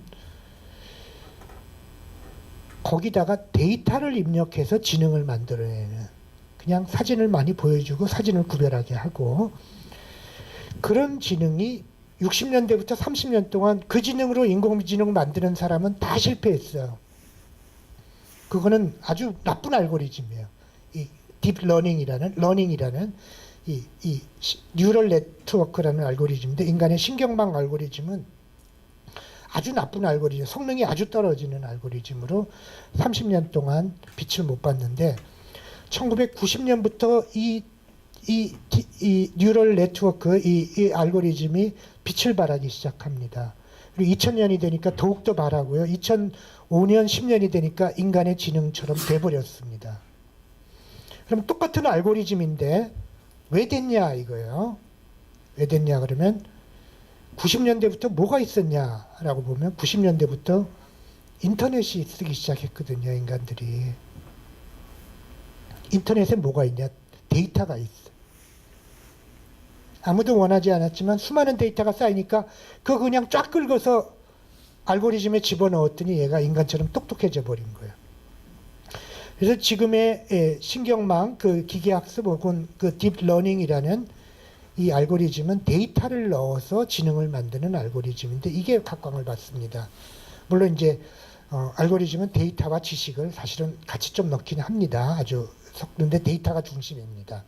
그래서 데이터를 넣어서 지능을 만드는데 그 알고리즘이 성공하게 됐는데, 가령 한 예를 보면 구글의 페이지 랭크, 구글의 검색 엔진 순서는 이 검색 엔진이 좋다고 판단하는 사이트를 먼저 보여주는 게 아니라요. 먼저 보여주는 게 똑똑한 인공지능이거든요. 먼저 좋은 걸 보여줘야 되는데, 이 레리 페이지라는 이분은 대학교 다닐 때 우리가 판단하지 말고 앞에 먼저 보여줄 사이트를 사람들의 행동을 기록했다가 사람들이 오래 가서 많이 노는 사이트를 앞에 보여주자라는 단순한 알고리즘을 찾았습니다.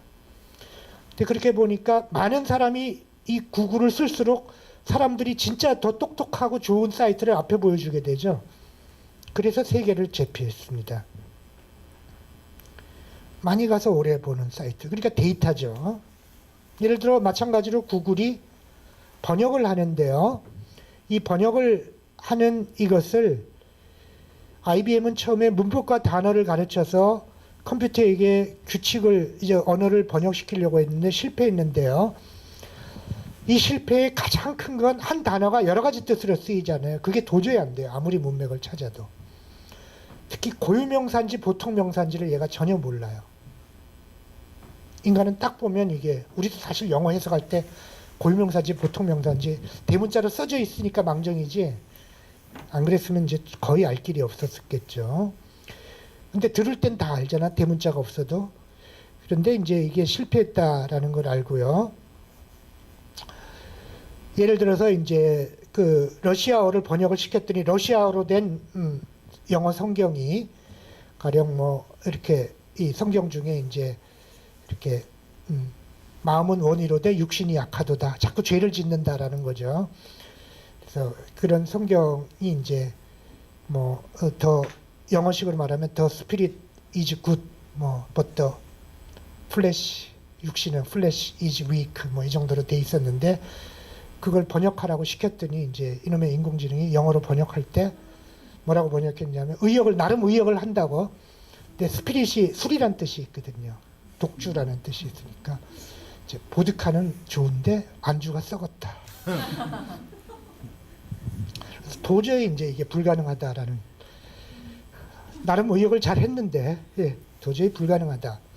근데 구글은 이 책을 스캔해서 영구 보관하겠다는 단순한 아이디어로 스캔하다가 아주 인공지능도 아니죠. 이제 문자 그림을 보고 문자로 바꾸는 사진을 글자를 문자로 바꾸는 이렇게 텍스트로 바꿔서 저장하는 프로젝트로 시작했는데 그러다가 성경책을 찾은 거죠. 성경책이 뭐냐면 전 세계 언어로 정확하게 번역되어 있는 언어니까 그러니까 책상을 친 겁니다. 보십시오. 이렇게 성경책에 나오는 문장하고 똑같은 문장은 전 세계 언어로 정확하게 번역할 수 있잖아요. 이렇게 된 거예요.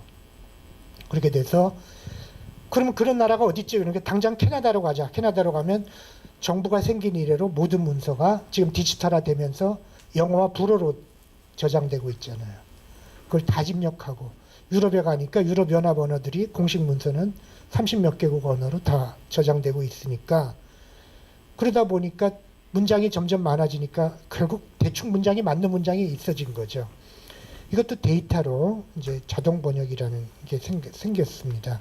그래서 결국 이런 것들은 이 데이터라는 건 결국은 인간이 하는 게 아니냐. 수많은 인간들이 근데 인간들의 지식, 번역 이런 행동뿐만 아니라 이런 행동까지도 인간들의 단순한 취미 생활까지도 인공지능을 만드는 데 쓰인다라는 거고요. 이 이야기를 그러니까 우리는 날개 모르게 데이터에 기여한 우리들은 기본소득의 권리가 있다라는 게 제 결론이고요. 이 그림만 간단하게 말씀드리면 2004년 부시 대통령은 2.3억 달러를 모금해서 미국 대통령 모금상 기록을 세우고요. 2008년 오바마 대통령은 그걸 곱절로 깹니다. 기록갱신을 하고 2012년 오바마 대통령은 그걸 다시 자기 기록을 곱절로 깼어요. 10억 달러면 1조 원이 좀 넘죠. 대통령 선거자금 1조 원을 모금하는데 오바마의 이 중앙값은 3달러입니다. 3달러짜리, 3,000원짜리가 모여서 1조 원의 선거자금을 모금한 거죠. 그러니까 미국 정치가 생각보다 이 민주주의가 굉장히 강렬하고 이렇게 깊이가 있고 어떤 튼튼하다라는 걸 볼 수가 있습니다. 뭐 트럼프도 뽑히지만 대통령제이기 때문에. 근데 오바마 운동원들은 이렇게 다닐 때 옛날에는 한 자봉들은 이렇게 다닐 때 하루 종일 다니면 이렇게 50달러 모금 1인당 50달러를 모금해 왔다면 어떤 지침이 내려지고 새로운 지식이 내려졌는데 이제는 다니면 딱 곱절로 모금해 오는 거예요. 하루 뛰면서 100달러 모금해 오는 거예요. 가령 요거는 그 중에 한 데이터인데 요거는 술집에 모금하러 갔을 때예요. 맥주집에 모금하러 갔을 때. 딱 가먹어요. 여기 샘 아담스 저런 맥주를 먹는 사람한테는 안 가요. 저건 공화당원이에요. 하이네켄 먹는 사람한테 가요. 민주당원이에요. 예. 위로 올라갈수록 뭐. 이런 게 곳곳에 다 있어요. 제가 아주 쉬운 퀴즈 하나만 낼까요? 자동차. 미국은 이렇게 띵동하고 방문할 수 있거든요. 선거운동할 때. 내가 선거운동 허락만 받으면 들어가서 설명할 수 있거든요. 딩동하고. 그때 미국의 낮 시간에 자동차, 어느 자동차로 가야 돼요? 오바마 운동원들은? 당연하게 현대자동차, 기아자동차가 노인 집에 들어가면 됩니다. 예. 못 사는 사람이고 흑인들이니까. 예, 당연하죠. 뭐 이런 표가 다 있어요. 가령 마트에 갔다 어느 마트로 가야 돼요? 오바마 운동원들은 뭐 홀푸드 이런 마트, 그 친환경 음료, 음식 파는 채로 그런 데 가야 모금이 잘 돼요. 예. 그렇게 곳곳에 이런 표를 만들어 놓고 지능을 쓰니까 모금액이 2배로 팍팍 뛰죠. 그러니까 우리의 행동과 데이터까지도 인공지능에 기여하고 있기 때문에 우리는 이 미래에서 없어진 직업 일자리에 그래도 일자리를 만들어야 되겠지만 이런 걸 활용해서 돈을 번다는 사이먼의 말이 맞기 때문에 우리는 당연하게 이제 어떤 권리를 갖는다 이렇게 얘기할 수 있겠습니다. 이 정도로 하고요. 1시간 반 만에 맞춰달라는데 겨우 맞췄네요. 예. 그러면 질문 좀 받고 마무리하면 될까요? 네. 예.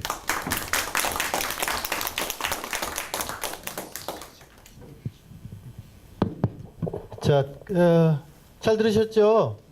그 굉장히 그 흥미롭고 저도 그러니까 데이터를 생성하는 데 기여를 했으니 그 기본소득을 받을 자격이 있다. 굉장히 좀 뿌듯한 생각이 좀 드네요. 네, 자 그러면 시간이 뭐 많진 않습니다만 어쨌든 또 궁금하신 점이 있으실 테니까 질문 있으시면 예 잠깐만요. 우리가 상식적으로요.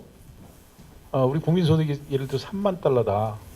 그러면 중위소득자가 1년 소득이 3천만 원쯤 되는 거 아닙니까? 1,000원으로 쳐도 그런 거죠.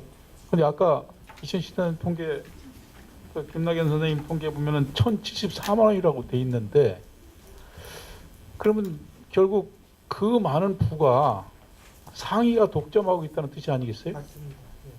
그게 어느 정도 통계인지 하고요. 근데 그게 또 그 빈부격차가 더 벌어진다면 제가 볼 때 이게 끔찍한 세상이 될 텐데 그 기본소득 그것만으로 해결이 가능할까? 좀 말씀해 예, 주십시오. 뭐 그것만으로 해결은 안 될 거고요. 뭐 여러 가지 조치들이 같이 있어야 될 거고 사실은 이제 빈부격차는 우리나라는 이제 불평등 지수를 발표하거든요. 그래서 대표적인 이제 불평등 지표가 이제 지니계수라고 불리는 건데요. 지니계수를 보면은 우리는 시장 지니계수가 있고 재분배 지니계수가 있어요. 재분배는 이제 국가가 복지 정책까지 하고 난 다음에 세금 걷고 돈 많이 버는 사람한테는 약간 세금을 떼고요.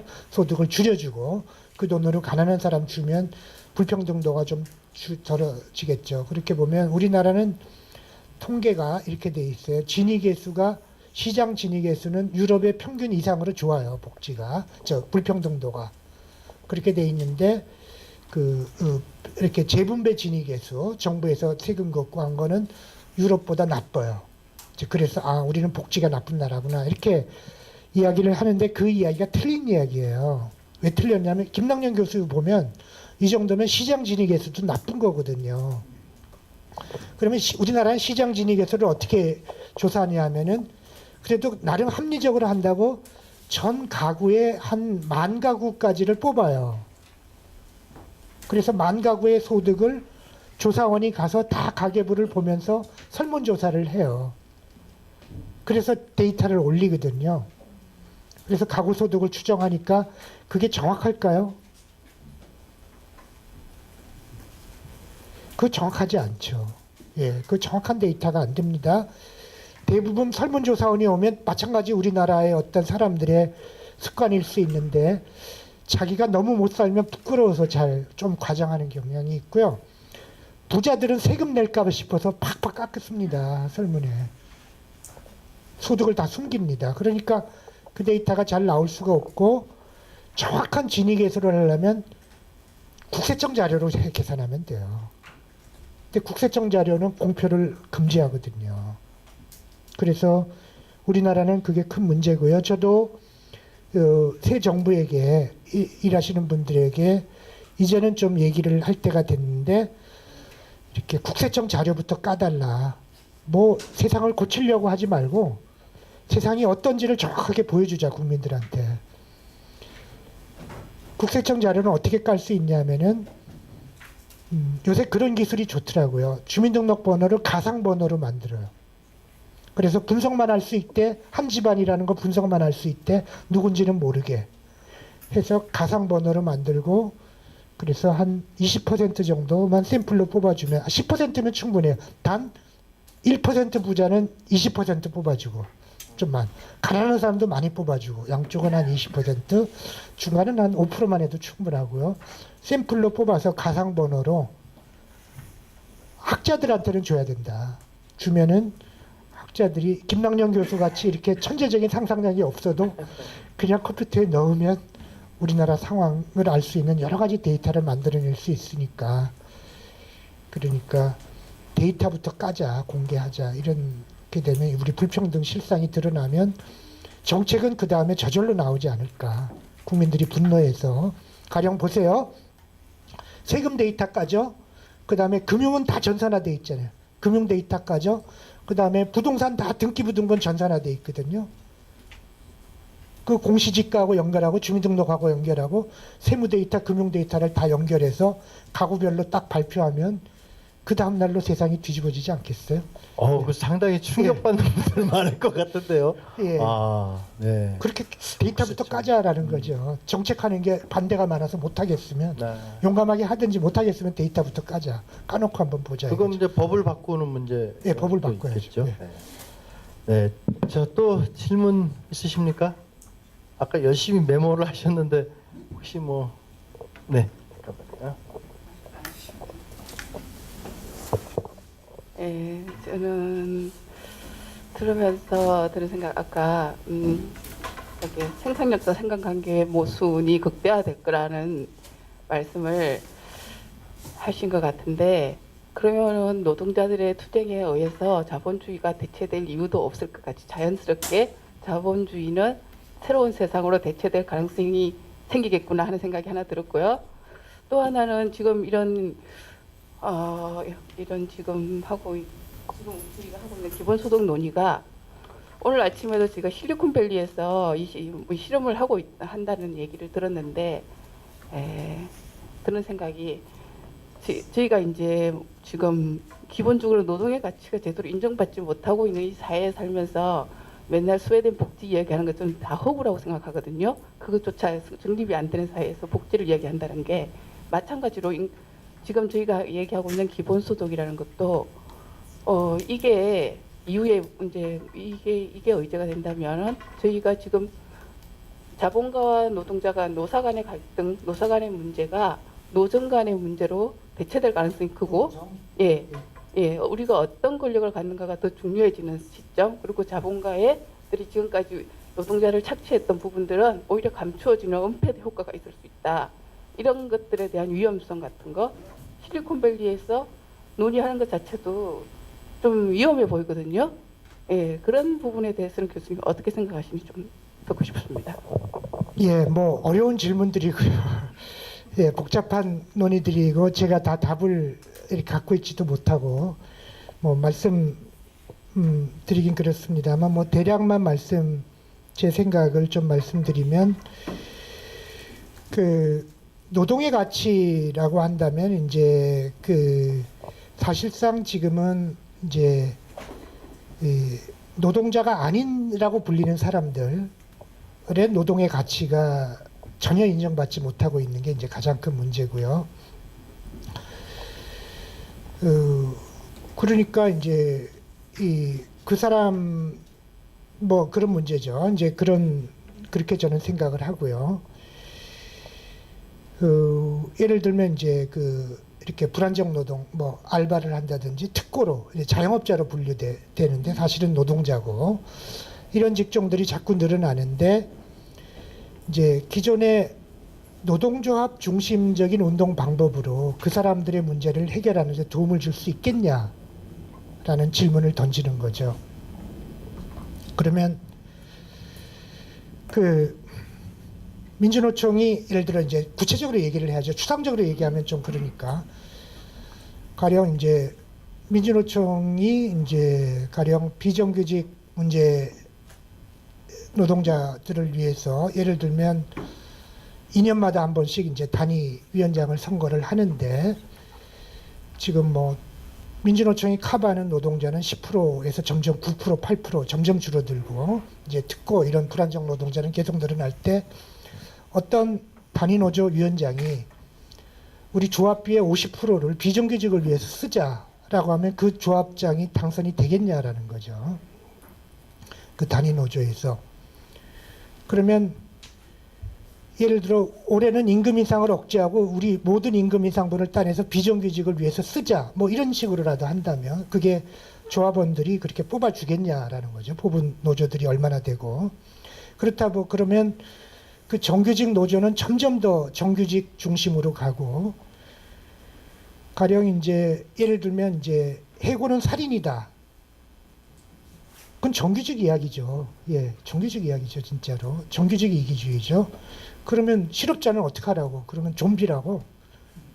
예, 정규직이 죽으면 해고되면 살인이라면 죽는 거라면 이미 죽어 있는 실업자는 어떻게 하라고? 그래서 정규직 중심의 노동조합 운동으로 새로운 문제에 대응하기는 저는 불가능하다고 보고 있습니다. 특히 우리나라에서는. 이렇게 그러면 새로운 노동조합과 새로운 비전이 생겨야 되는데 그 새로운 비전은 뭐가 있을지 모르지만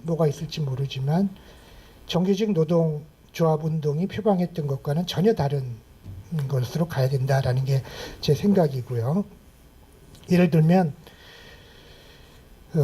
적어도 민주노총이 이 새로운 노동 문제를 해결할 수 있는 노동조합으로 거듭나려면 적어도 자기 조합비의 50%는 비정규직 사업비로 쓰는 조직이 되지 않는 한 이 비정규직 노동자의 신망을 얻어서 정치를 주도할 정도까지 나아가지 못할 거다. 저는 그렇게 봅니다. 그래서 그런 의미에서 보면 새로운 노동조합이 만들어져야 되고 이제 기본소득 운동은 이제 그러한 프레카리아트라고 불릴 수 있는 그런 불안정한 노동자들의 운동이니까 기본소득 운동은 노동자 운동 아니야라고 보기에는 점점 더 새로운 노동자들의 운동이 되는 게 아닌가 뭐 이런 생각을 좀 합니다. 그 다음에 이제 전통적인 착취 개념 말고 이제 제가 말씀드린 거는 전통적인 착취 개념을 막스를 잘못 해석했다. 이제 어떻게 해석하냐면 공장 안에서 이루어진 것만 착취로 자본가 눈에 보이는 자본가와 눈에 보이는 노동자들 사이의 관계만 착취가 아니라 정치를 통해서 눈에 안 보이는 2차, 3차 간접 고용을 통해서 눈에 안 보이는 자본가가 눈에 안 보이는 노동자를 착취하고 있거든요. 가령 자본가들은 다 집을 가지고 부동산 가격을 올려서 착취하거든요. 그런데 어느 비중이 더 커지냐 하면은 임금소득 비중은 점점 떨어지면서 노동소득 비중은 점점 떨어지면서 자본소득 비중이 자산소득 비중이 점점 커지니까 점점 더 수탈하는 비중이 커져가는구나. 이 사회가 눈에 보이는 노동자를 착취하는 것보다 눈에 안 보이는 이 거대한 수탈의 메커니즘이 커져가고 이 상태를 방치하면 배제되는 디스토피아가 닥치겠구나라는 게 제 우려입니다. 그래서 저는 좀 새로운 다른 노동조합, 다른 경제구조, 노동에 대한 다른 생각, 임노동 말고 수많은 노동들이 존재하고 그런 것들이 다 가치 생산에 기여하고 있다라고 하는 새로운 어떤 생각들이 필요하지 않을까 이제 그 생각이고요.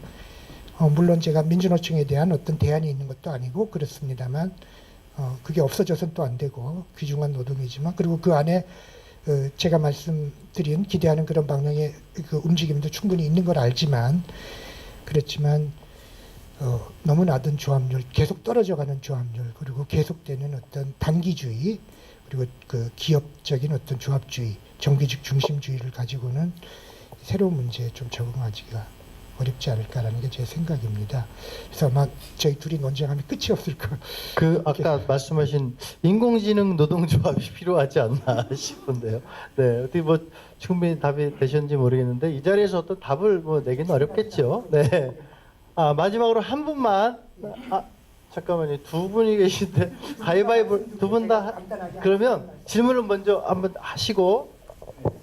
네, 안녕하십니까. 저는 박구원이라고 하고요. 저 간단한 거 질문 하나 드리기 전에 지금 현재 고용부 장관님이 김영주 장관님을 알고 있는데 다음번에 강남훈 교수님께서 노동부 장관으로 가셔서 제가 이 기본소득이라는 부분을 조금 더 애착을 갖고 좀 해주시면 좋지 않을까라는 생각을 해봤습니다. 그리고 저 하나 이거는 그냥 개인적으로 이번에 그 수업을 들으면서 느꼈는데요. 아까 말씀 중에 비정규직에 대한 부분은 없애는 건 불가능하다라고 했는데 한번 역으로 생각하면 정규직을 없애는 건 어떨까요?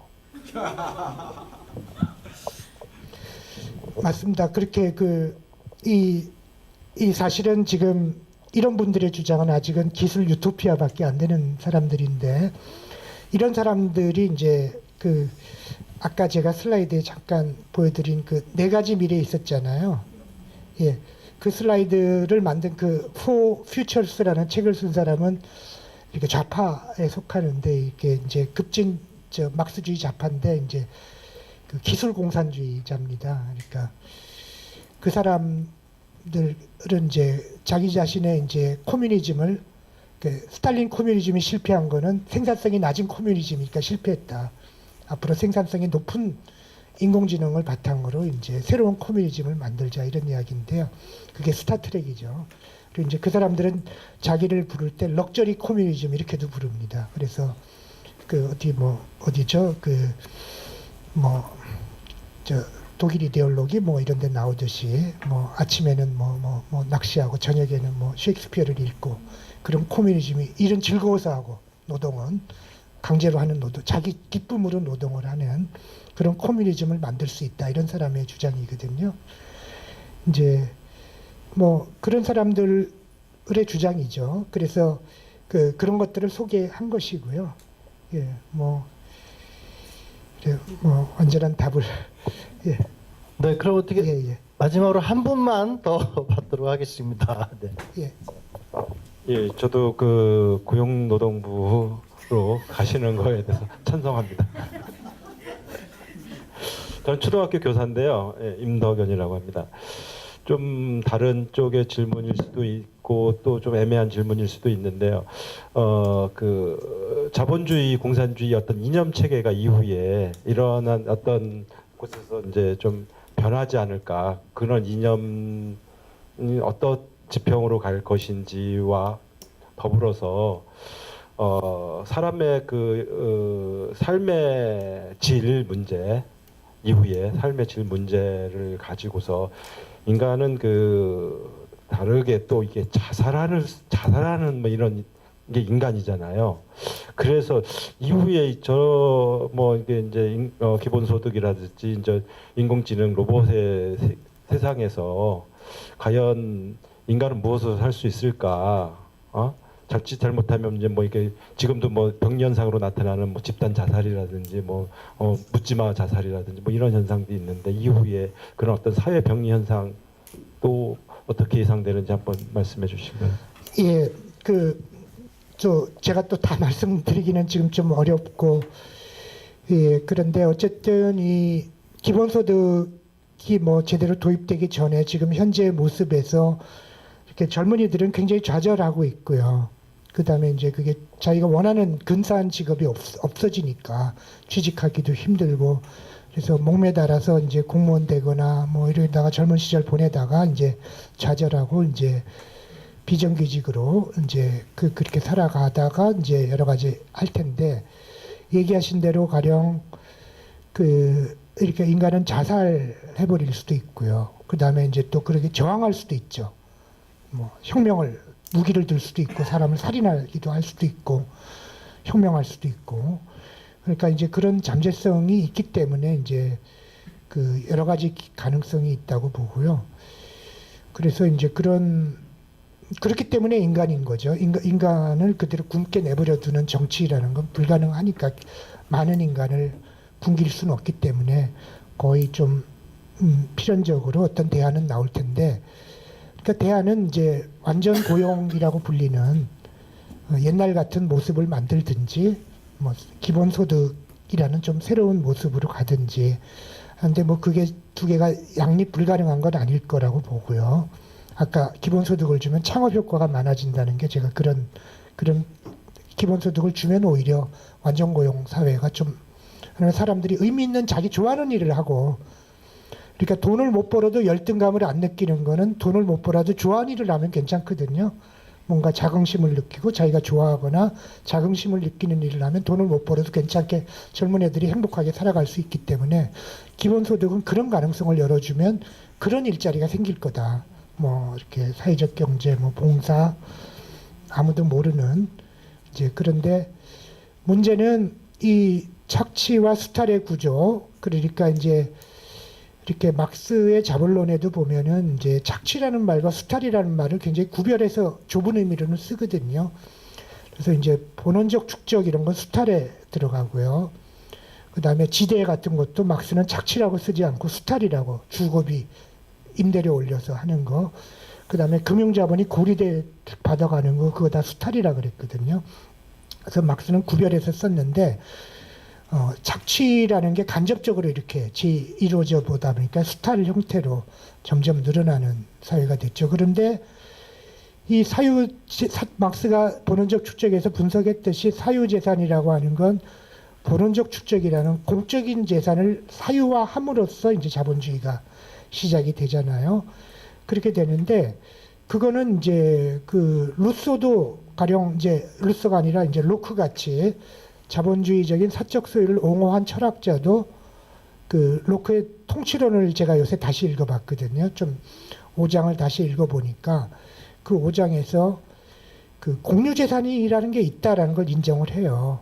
이제 토지라는 자연이라는 선물은 인간이 신에게 신이 인간한테 줬다라는 걸 인정을 하고 그러면 그게 공유래야지 왜 사유가 돼야 되느냐라는 질문에 대해서는 역시 이제 노동가치설을 제기하는 겁니다. 노동가치설이 부르주아 이론입니다. 그래서 원래 출발은 그래서 그 대지라는 신이 준 이 선물에 과일이 열렸을 때 그 과일을 자기 노동을 가해서 땄기 때문에 내가 노동한 거기 때문에 내 거다 이렇게 되는 거거든요. 그렇게 되면 이제 로크가 얘기했던 그 공유재산이 없으면 자기 게 안 됩니다. 안 되는데 문제는 그 공유재산을 로크가 그러면 로크 철학자한테 당연히 질문했죠. 그러면 혼자서 다 따가면 어떡할 건데 딴 사람 먹을 거 안 남겨놓고 이제 이런 질문이 나니까 로크는 이제 자기 먹을 만큼만 따갔을 때 자기가 노동할 만큼만 따갔을 때 또 과일이 썩지 않을 만큼만 따갔을 때 자기 사유재산으로 정당화된다 이렇게 얘기하면서도 화폐를 또 인정하는데 화폐는 안 썩잖아요. 그러니까 화폐는 안 썩으니까 그 조건에 안 걸리는 거죠. 그래서 이제 사유재산을 합리화하는데 그런 자연이라는 거대한 공유지 위에 약간의 노동을 가해서 사유재산이 됐다는 걸 이 자본주의 사적 소유의 으뜸 철학자가 인정하는 거거든요. 그러면 이제 이 직업이 줄어들거나 불안정해가는 이 세계에서 우리는 그거를 공짜로 쓰게 했잖아요. 이때까지는. 그러지 말고 우리가 주인으로서 권리를 찾아오자라는 거죠.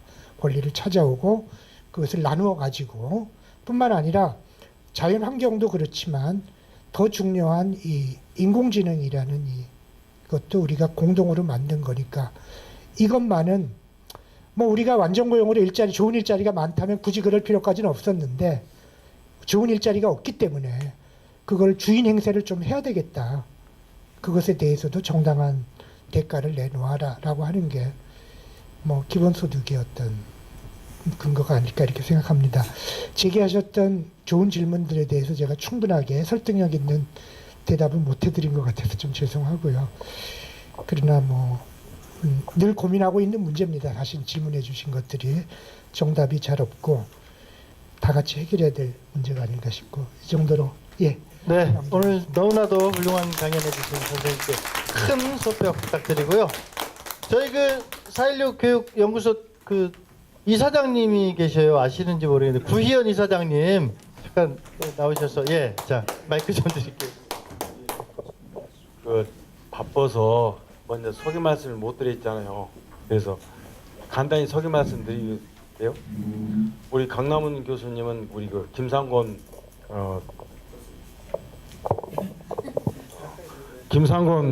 그 부총님과 학문적 동지이자 교육운동의 동지입니다. 그래서 전국 교수노조 위원장도 우리 강남 교수님 하셨고, 그 다음에 특히 그때 한참 할 때 반값 등록금, 그 다음에 지금 현재 새 정부에서 이야기하는 그 우리의 초중고의 입시교육과 경쟁교육의 돌파구는 바로 대학교육계획이다. 그래서 국공통합 설계를 하셨고, 그 다음 특히나 김상훈 교육감, 경기도 교육감 하실 때 보편적 교육복지 뭐 생각나십니까? 무상급식. 무상급식을 저희들이 급식운동부에 제안하니까 김상곤 교육감님과 두 분이 설계를 해서 친환경 추진단 부단장을 맡으시면서 직접 전국화를 시켰던 분이 장군이셔요. 박수 한번. 네. 그리고 특히 한 가지 더 하고 가겠습니다. 그래서 그 선별적 복지 이런 부분은 문제가 많다고 이야기했잖아요. 그런 것을 극복하기 위해서 바로 성남시의 청년배당, 한국적 기본소득 청년배당을 설계했던 분이 바로 강남 교수님입니다. 와. 네.